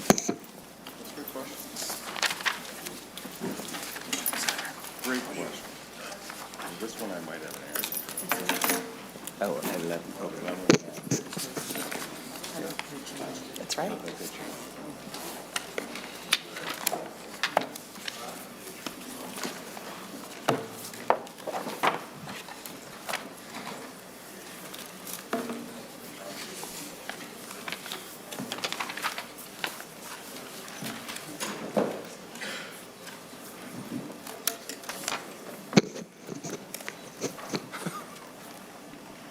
Good morning, Senator Senjem.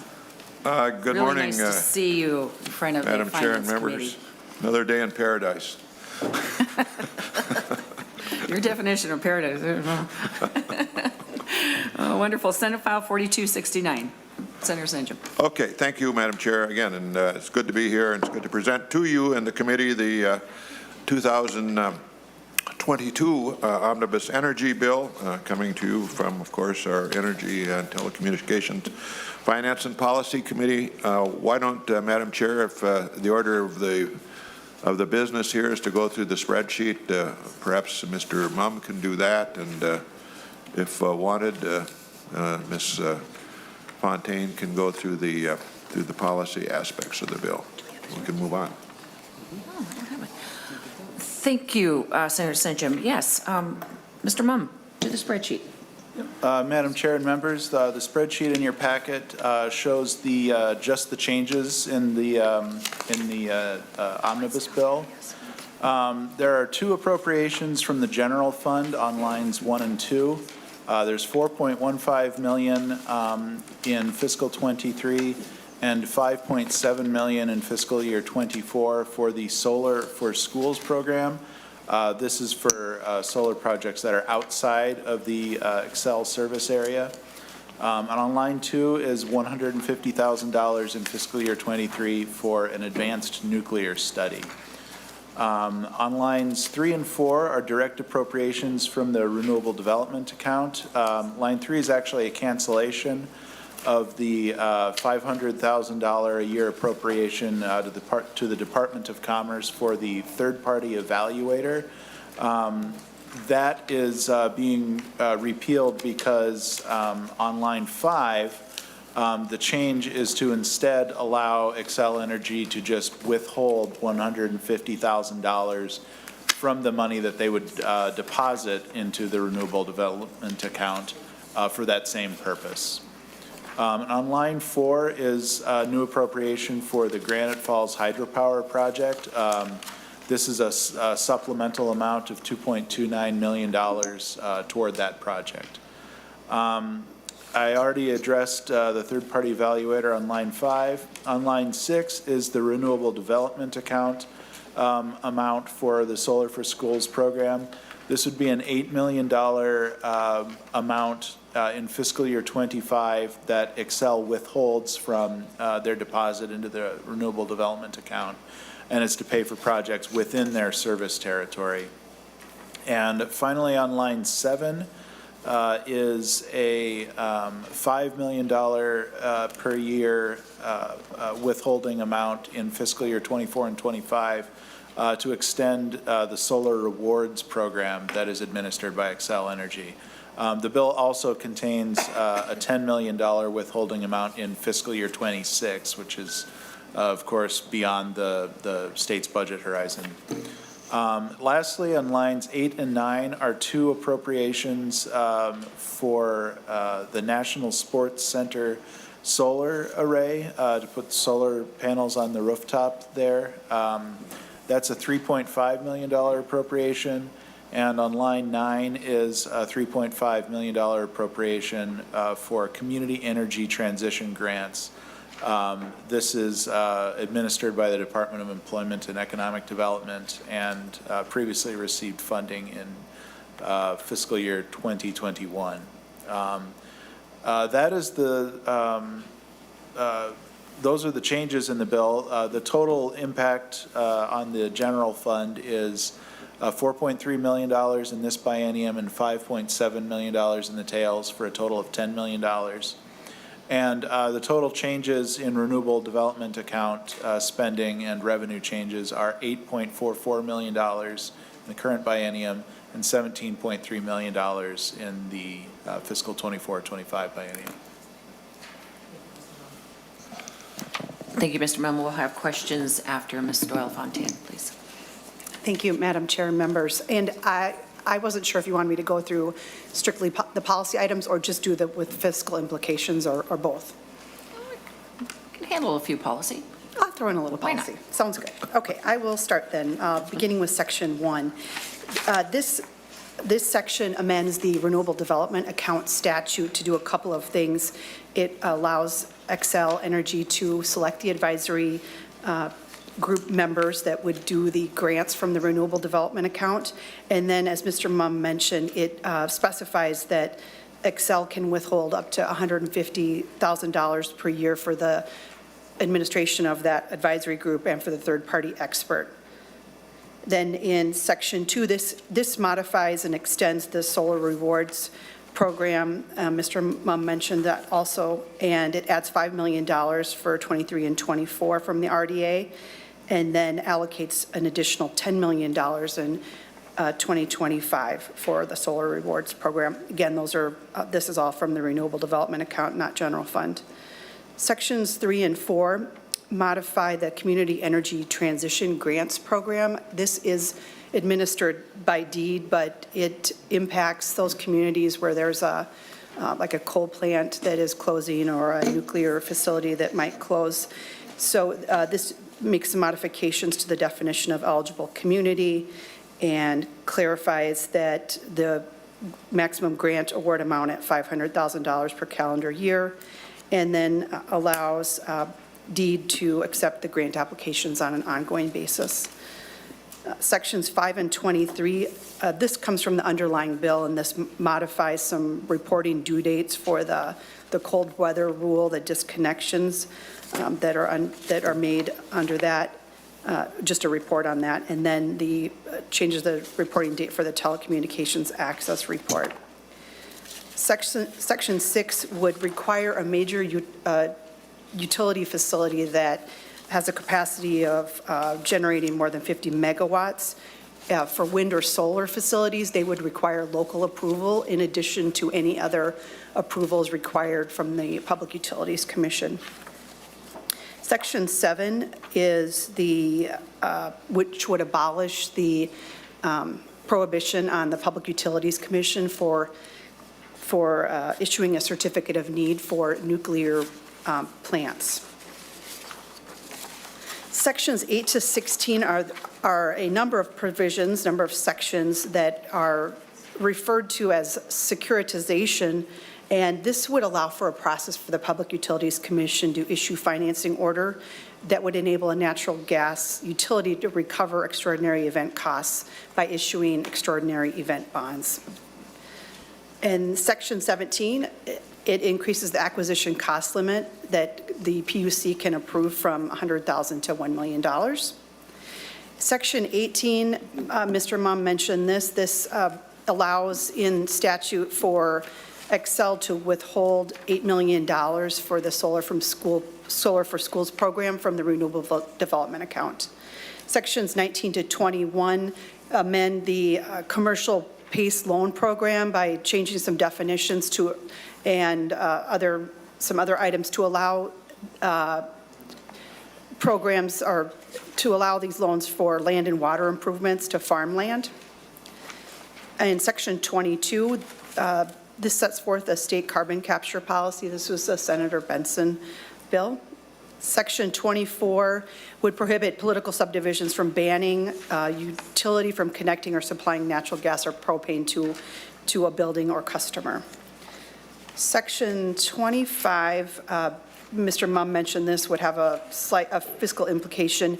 It would extend the availability for the community energy transition grants until June 30th of 2025 for that appropriation.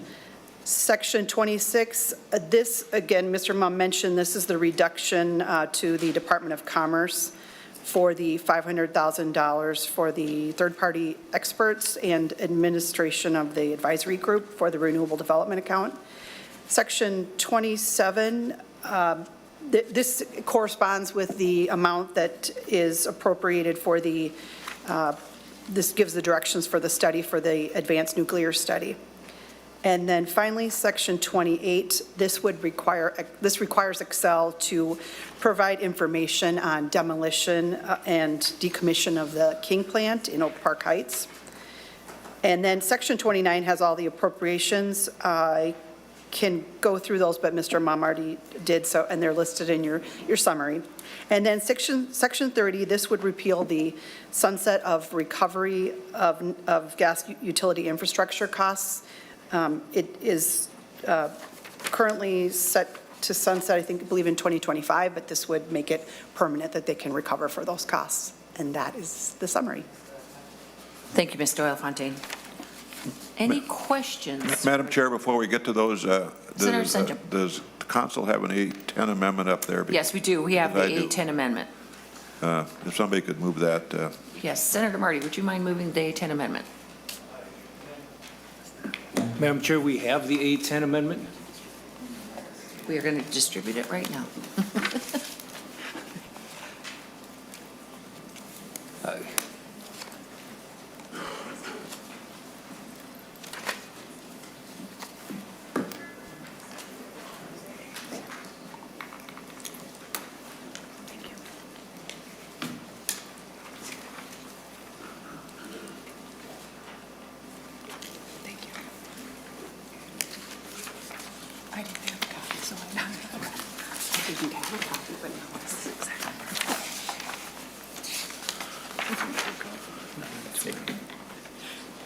Senator Marty. Very good. Senator Marty moves the 810 amendment, and I would just like to say thank you, Mr. Mumm and Senator Senjem, because we were just, Mr. Nauman and I were talking about, did so well with all the other, putting a deadline on these appropriations until line 20, and I went, this appropriation is available until expended, and I went, ugh. And now this amendment changes that to an end date, which is June 30th of 2029.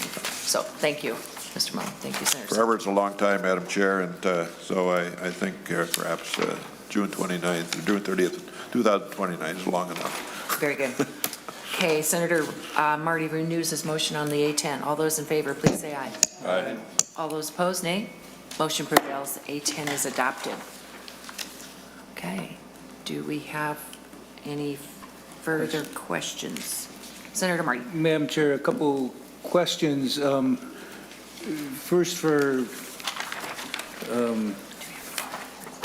Ms. Fontaine, at the bottom of page 7, the grant awards to the eligible communities, we're changing it from $500,000 grant to $500,000 in any calendar year. Now with that, how long is that going out to the 2029? How much are we adding? How much are these communities getting? It was a $500,000 cap. Now it's, how many years could they be getting? Senator Senjem or Ms. Doyle-Fontaine? Madam Chair, members, Senator Marty. So I believe the intent here was that, just to clarify, that these communities will probably need more, they will need grants more than one time. And so this was just to clarify that they could get $500,000 one year and then apply again because they'll have ongoing economic development needs and, maybe for different purposes one year to the next. But I think it just wasn't clear initially whether or not they could get more than one award in a year or if they could get additional awards in successive years. So I think that was the intent, and I'm not sure if I answered your question, but. Okay, Senator Marty. Madam Chair, I guess my question is how much would they be, how many years can they get it for? Because in effect, we multiplied it by the number of years. Ms. Doyle-Fontaine. Madam Chair, members, Senator Marty, so right now, and I'd have to ask Mr. Mumm, but so yes, the money is available until 2029. Oh, and it's $3.5 million in 2023. So that would be, 5 into 35, 7 communities, I guess, in 1 year. And then, but I'm not sure if there's some base funding as well. Mr. Mumm, do you have that information? Mr. Mumm. Madam Chair, Senator Marty, the appropriation from fiscal year 2021 is still available, but I think the last time I checked, there was only like 357,000 approximately that had not been obligated. So, Senator Marty. So, Madam Chair, the total in the remaining would be $3.5 million that you're appropriating here, plus the 300 and some thousand. Okay. Senator Senjem. And Madam Chair, just Senator Marty. a couple other little questions. On Section 6, the local approval for large wind and solar, is there any corresponding local approval for other types of generating facilities? Do we already have something there, or is that, because I have not seen this? Madam Chair, if you're Senator talking about a coal plant locating in Roseville, yeah, there's certainly local processes that have to go through. But, Senator but, Marty. Madam Chair, Senator Senjem, in effect, though, these wind and solar facilities, there are already local zoning things in most communities of some sort or another. I'm just curious what this is adding. Madam Chair and Senator Marty, what this is about is, I think, a conversation that we have to have, and it's just coincidentally it's happening in my county, but across Minnesota, the large at a 50 megawatt installation, the local zoning authority basically is it goes away, and it all goes to the PUC. And there's a lot of frustration out there about the fact that counties no longer, after 50 megawatts, have any authority, any say at all in this. I think they could do a moratorium if they wanted to, but as far as their planning and zoning regulations, they do not apply anymore. And so this was put in here so we could have some more conversation about this. This may or may not be the right words. We'll find out, but I think it needs to be discussed. I had a call as recently as yesterday morning from a 250, I think, or so megawatt wind operation down in my district and it had to just do with transmission lines, and the people really felt shut out. They're putting transmission lines down a township ditch, and these are rather tall towers that are not unlike, or not at all like, the normal electrical poles that crisscross our rural areas. These are towers, and so there's concern about that, and we just wanted to put this in so that we had have a conversation on it. Senator Marty. And Madam Chair, one other question, maybe for Mr. Mumm, about the RDA. How much funds are in it as of today, do you know, and how much would be in it in 2025 after the 17 million is taken out of it? Do you know ballpark where it is right now and what it would be? Mr. Mumm. Madam Chair and Senator Marty, the current balance for the end of fiscal 23 is roughly $45 million. With the changes in this bill, the balance at the end of this biennium would be just under $37 million. At the end of the next biennium, it would be $64.67 million. 64.67 at the end of the next one, okay. Senator Marty? All right, on to amendments. Or Senator Engelbrecht. Just a question, Madam Chair. Thank you, Senator or Mr. Malm or whoever. I'm looking at page 9, starting on section 8, when it comes to extraordinary events, and it's very broad here. And there's also bonding authority. So if let's say sabotage or vandalism of a line were to occur, does this give the company the opportunity to bond statewide, no matter where this occurrence happened? Can you help me a little bit with that? Senator Senjem. Madam Chair, Senator Ingebrigtsen, first of all, this pertains only to gas companies, and it would be company-specific.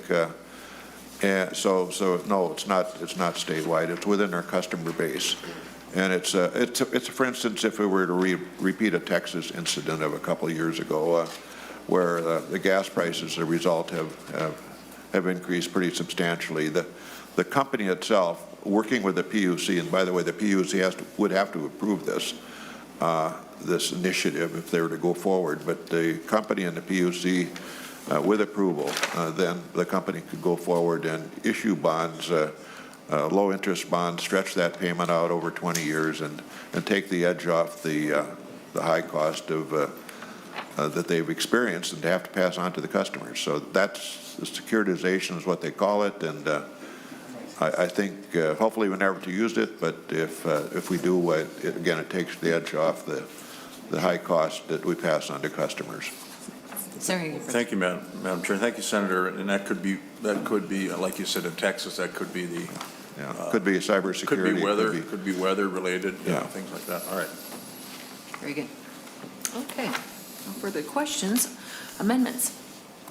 Senator Marty, please. Madam Chair, I have the A15 amendment. Senator Marty moves the A15 amendment.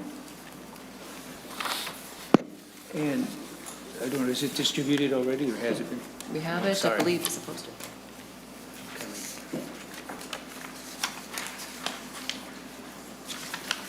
Okay. Go ahead, Senator Marty. I think Thank you. It's pretty simple. Thank you, Madam Chair. This is $30 million from the general fund for the Weatherization Assistance Program, and I see the letter from Commissioner Arnold talking about the governor's budget request at $58.5 million for weatherization assistance, and I think that the talk about securitization and how to deal with the extreme high costs of energy bills that from events like that and so on, the people who are hurt hardest are the low-income folks, and the weatherization program has been very successful in the past. I think a lot of people have seen bills reduced by as much as 30%, and this would put $30 million into it. It's not as much as the governor proposed, but I think it's an amount that at least starts moving us forward on that, something that's lacking in the bill, and I urge your support for it and would ask for a roll call, but I'm happy to speak to the benefits of weatherization for those who aren't on board with it, but I think it's an urgent need. Thank you, Senator Marty. Senator Senjem. Thank you, Madam Chair, and Senator Marty and members. I would suggest we oppose this right now. It's certainly not that it's a bad, it is a good idea, and we need to consider this. It's just circumstantially, weirdly, what happened is we just got the governor's bill last week, and we're frankly going to hear it this afternoon. It does certainly have a weatherization component in it. It's got some other components, Madam Chair, that perhaps we'll be talking to you about the federal infrastructure bill and needing to think about that and for matching money and so on and so forth. But for this time, it certainly I didn't have it in the target. I don't have an extra $30 million, Madam Chair, and I don't think I'm probably going to get it today. And, and so I just suggest we defer this. Again, I think it's important, but I think we're in a process here, and hopefully we can go forward and work something through on weatherization before the end of session. Thank you.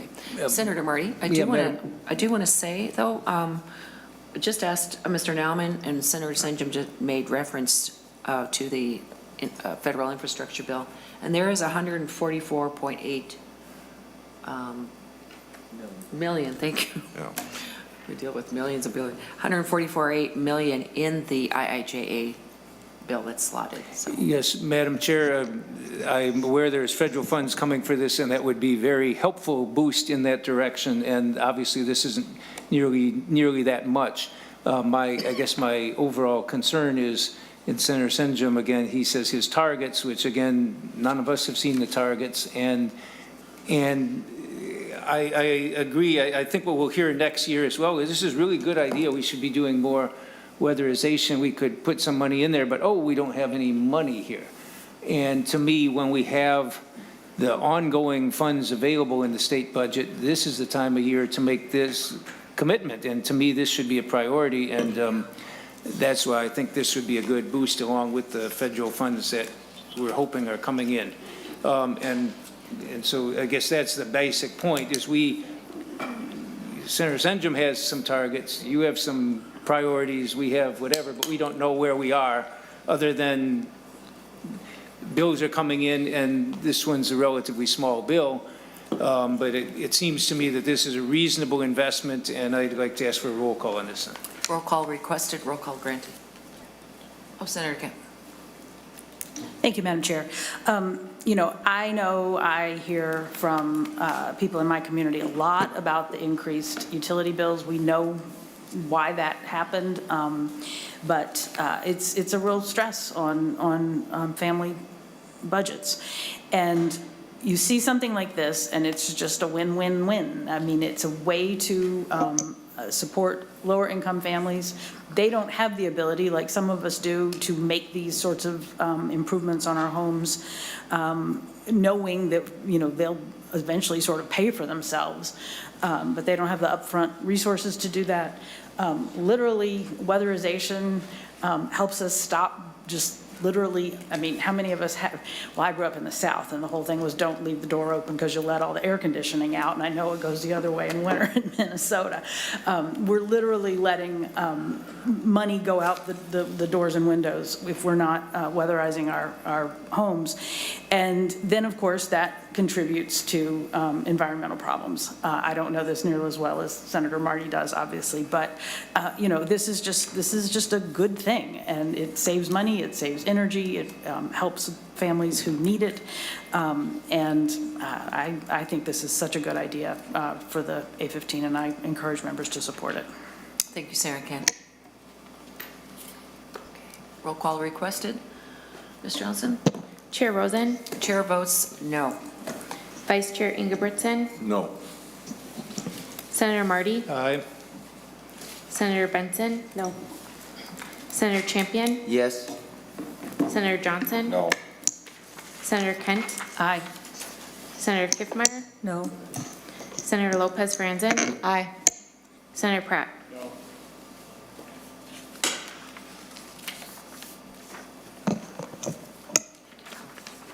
There being 4 ayes, 6 noes, the motion does not prevail, and the A15 is not adopted. Senator Marty. Madam Chair, I have one more amendment, the A16 amendment, which I apologize may not have been distributed either, but I would like to have it considered and like to make one number change on it when it's distributed. Sure. A16. Senator Marty moves the A16 amendment.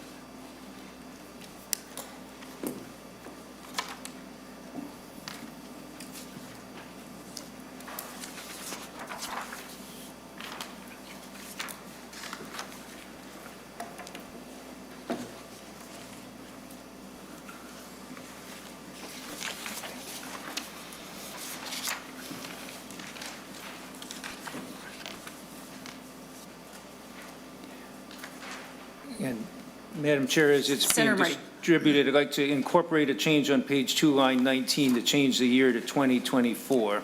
Okay. Senator Marty makes that motion to change line 19 to 2024. And I can incorporate that in. But I'll speak to the amendment briefly. And this is something that's based on a former law of ours we passed in 2013, recognizing the urgency of climate change and the significant changes in our economy that are going to result on it. Whether we want to or not, we're going to have to face this. And this would simply be a planning process to develop a blueprint on how we move forward on addressing climate. And it would be having Department of Commerce pull together a plan by consulting with all stakeholders involved, the utilities, the transportation sector, labor, business, agriculture groups, everyone, to develop a sustainable energy future. And this does come with an appropriation of $500,000 to get this process underway. It's simply something that, well, it was in law in 2013. It got repealed in 2017.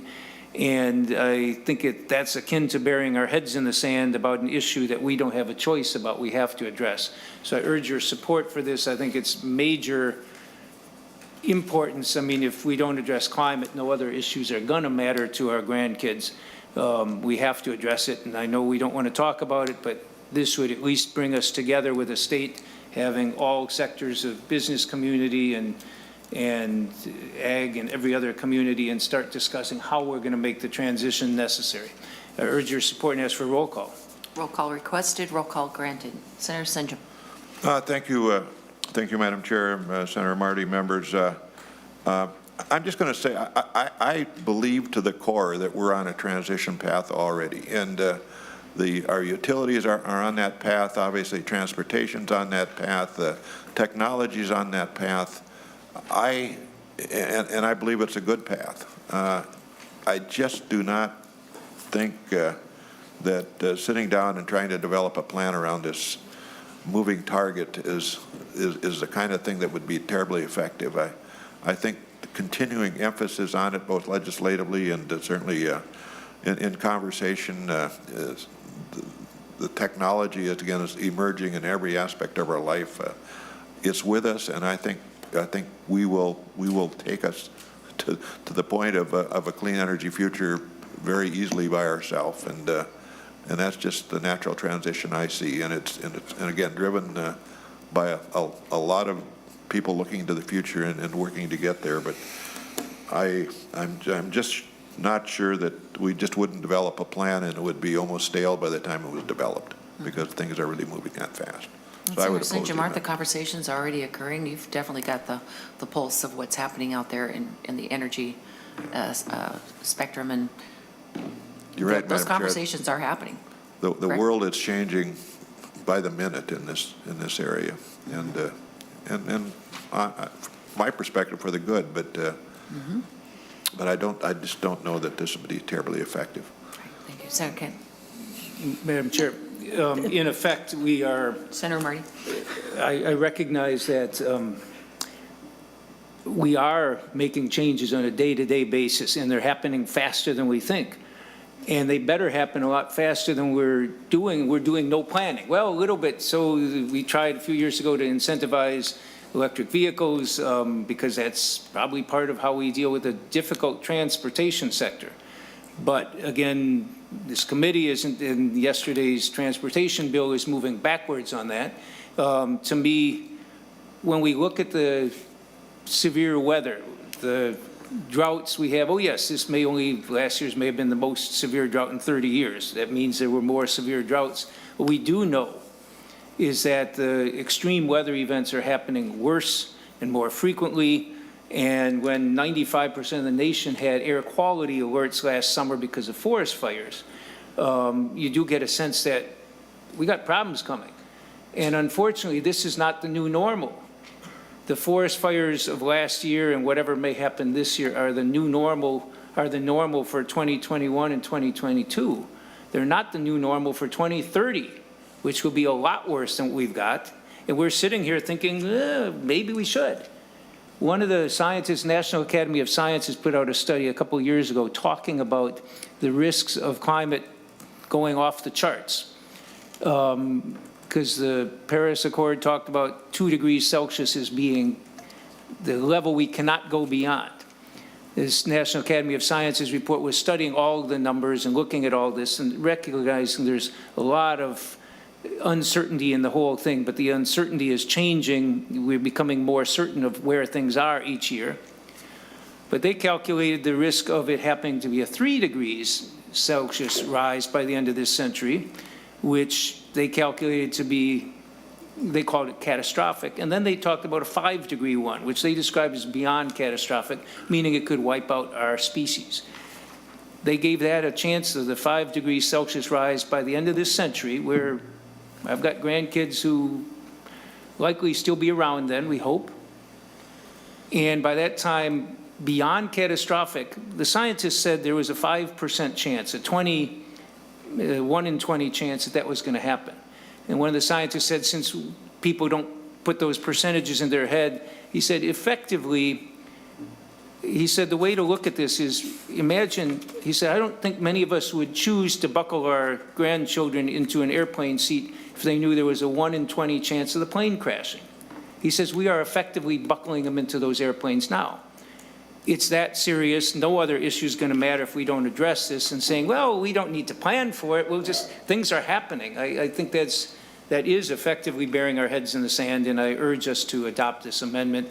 Again, it's similar to something we had in law for 3-4 years, but it got repealed, and I think we should put this back into place and actually be a state that's planning ahead for something that's going to have enormous changes on our economy, which we may like or not like, Senator Senjem, but they're happening and they're going to happen. We ought to be planning so we know what we're doing. And again, not government planning, but all of society coming together and convening discussions about this. So enough about that. I understand this may well not pass with the opposition of the chair and the author, but I think this is urgently needed, and I think our kids are going to be looking back in 20 years and saying, why didn't you guys do something? Why didn't you plan ahead? Why didn't you even look at it? So I urge your support. Thank you, Senator Marty. Senator Kemp. Thank you, Madam Chair. Really just echoing some of what Senator Marty said, and to respond to Senator Senjum's comments. And Senator Senjem, I know you have led this, and we are making progress in a lot of ways. And as you say, we are on the path. But if we look at the IPCC report that came out this week, we're clearly not going fast enough on that path, because it's gonna catch up with us and pass us up. And specifically, when you think about the transportation sector, as Senator Marty alluded to, and as we've been discussing for the past few days in this very room, that we're on a backwards path in Minnesota. So Senator Senjem, I hope if you think, we need to be on the right path in transportation and with EVs, you might want to consider not voting for the Senate transportation bill, because it definitely moves us backwards. So this is urgent. This is an opportunity to make sure we are moving at the pace that we need to meet this moment. I agree with Senator Marty completely. This is one of those things where people are going to say, what side of history are you on? And we need to step up, and I fully support the A16 amendment. Thank you, Senator Kent. And then Senator Ingebrigtsen, Senator Pratt, and then Senator Benson. No? Okay, Senator Pratt. Well, thank you, Madam Chair. And Madam Chair, I'll oppose the amendment. I know Senator Senjem has taken a tremendous lead on approaching a clean energy first agenda, which is a planful look into the future and takes a very planful approach. Senator Senjem, we also, if I recall, have a pilot project that we partnered with the Prairie Island Tribe on to look at a net zero community to see how that works. But it seems to me that, along with renewable, we have to take an all of the above approach. In that we know there's new technology around carbon capture. We know there's new technology around nuclear, which we can't talk about. We know that there are other strategies that are bringing this into, to make our energy emissions fall short of where they are today. And I'm just not sure that this is the right approach when we have all these other options, all these other technologies that achieve what Senator Marty's trying to do. I mean, we've just had, when I was on the Energy Committee, we saw that during one of the polar vortices, solar and wind energy dropped to zero. Once we hit about 20 below zero, those technologies will not produce the energy we need. And so for the safety of our citizens and for the economy in general, which runs on affordable, reliable, and yes, hopefully clean energy, I think this is an approach that goes too far, too fast. Thank you, Senator Pratt. Senator Benson. Thank you, Madam Chair, and Senator Marty. It's been a long time since I served on Energy Committee with you, and you've been passionate about this for as long as I've known you, and you, Madam Chair. And so have you. And So have you. Thank you. Senator Marty, when you talk on line 11, only renewable energy, that specifically excludes solar, or not solar, nuclear? Senator Marty. Madam Chair, Senator Benson, I think that's something that's yet to be determined in terms of what we're going to call renewable energy. But the nuclear energy, I mean, Senator Pratt just said a minute ago, we can't even discuss it. I keep thinking we're discussing it all the time. And I actually hope something will come through. I've been hearing for 3, 4, 5 decades that new technologies in solar that are going to avoid the waste problems, avoid everything else, and be affordable, they're just around the corner. And I'm an optimist. I think new technologies are coming, and I hope so. But I think at this point, I remember when they used to talk about nuclear was going to be so cheap, too cheap to meter, and now last nuclear plants I saw, I think there are only a couple that are currently under construction. The last ones left ratepayers with an 18% increase in South Carolina for a failed plant that never got finished. $9 billion sunk into it. I'm very optimistic that we will find some new technologies and so on. I just wouldn't hold my breath on it, because if a new plan came into being tomorrow, some new technology ready to roll, and I know Senator Osmick is having a tour of some of technology out in Idaho soon. Some of the new technologies, if they're right on the cusp of happening, you know, the nuclear plants have been being built, have been 15-year processes, and we don't have 15 years to wait around. But, you know, if in 15 years they come around, hey, I'm open to anything we can do. We have to address the carbon issue, and this doesn't preclude things like, I mean, we're going to probably have to do, when you talk about all of the above, carbon sequestration, we're going to have to be doing that, and carbon capture of some sort, we're going to have to be doing that. The point is, it's such a huge issue. To me, this is the way we have to do by 2040. If somebody can find a way to get nuclear power plants that are affordable, the biggest problem with them, one of the biggest ones, if they can find plants that are affordable and that can be built in less time than that, then maybe we could be talking about putting that in the mix too. But at this point, I mean, I've heard decades of promise of how it's just around the corner, and I'm hopeful. I've been watching for a long enough time that I'm thinking cost keeps getting higher and higher and higher, and the plants that have been, there have been a number of them who've been canceled in the past, and Minnesota ratepayers actually paid at one point for a canceled nuclear plant.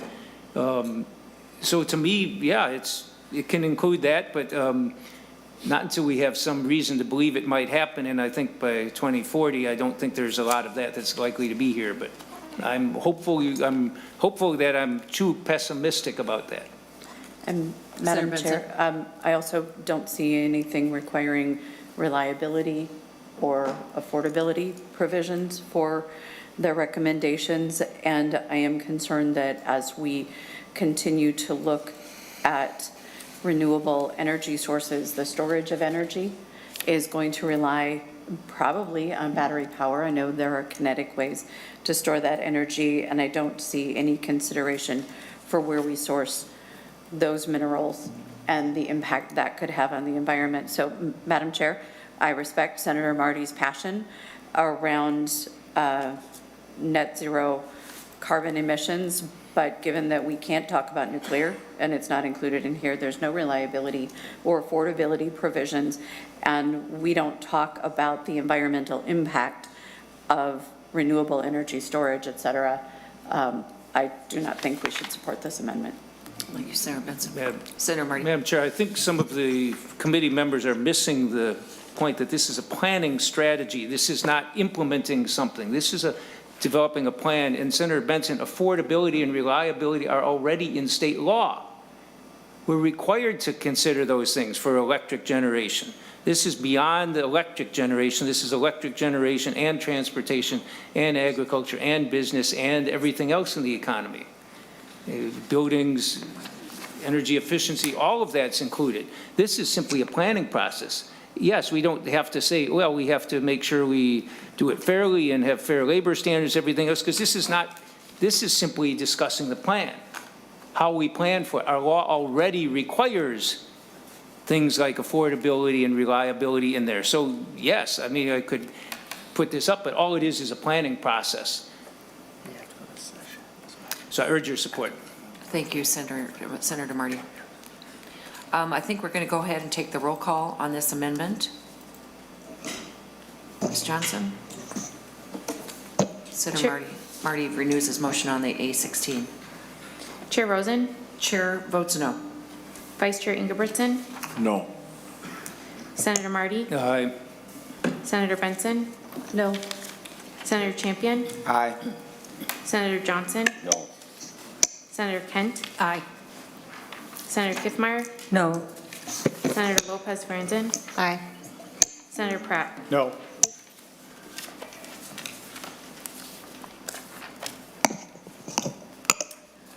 Thank you, Tom. We have, there being 4 ayes and 6 noes, the A16 is not adopted. Members, we're going to go ahead and lay this bill on the table and get to Senator Howe's bill. Hometown Heroes, Senate File 2746. Oh, excuse me, House File 2746. Senator Howe.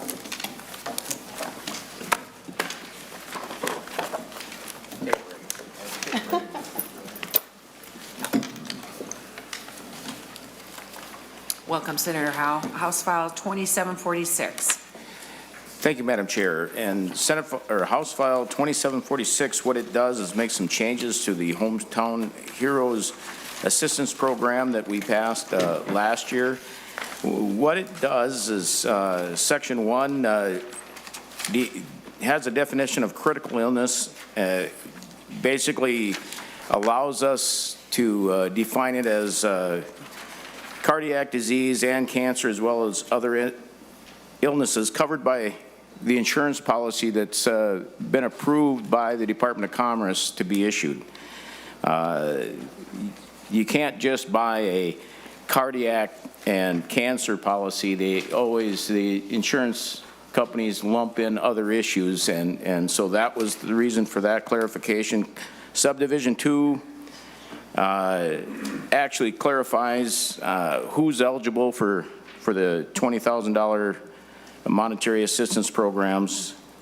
Subdivision 3 clarifies that you have to be diagnosed after August 1st of 2021 to be eligible, and then you have 12 months from the date of diagnosis to apply for the monetary benefits. And Section 2 transfer the responsibility from the Department of Public Safety's justice programs to the State Fire Marshal, where it was intended to go. And members, I think that the big thing about this is most folks don't understand that this actually, the money that was provided does provide some monetary value for folks suffering with these diseases. But really, the thing is it allowed MnFire to buy insurance policy that covers all of the firefighters in the state of Minnesota. And that is where we had to tailor this thing to meet with the requirements of Commerce for an insurance policy, and that's why we had to come back to the table.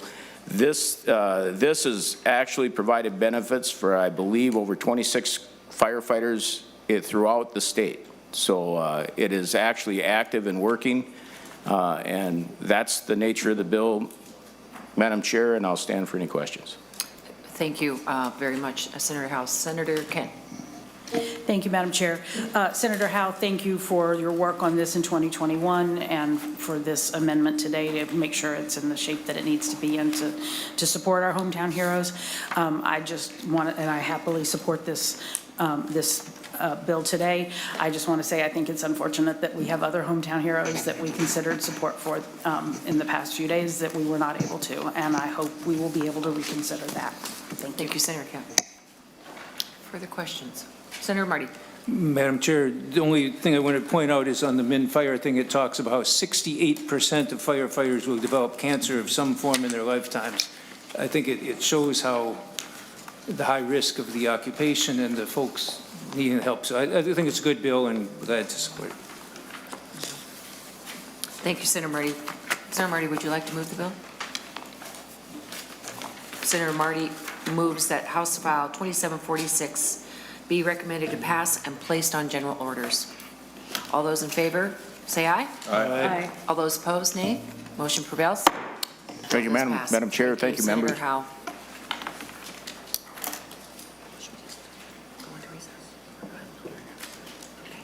Members, I think we're going to go ahead and go into recess. We have session 11, so we'll come back and finish Senator Senjem's bill, and then we have Senator Pratt's bill after that, too.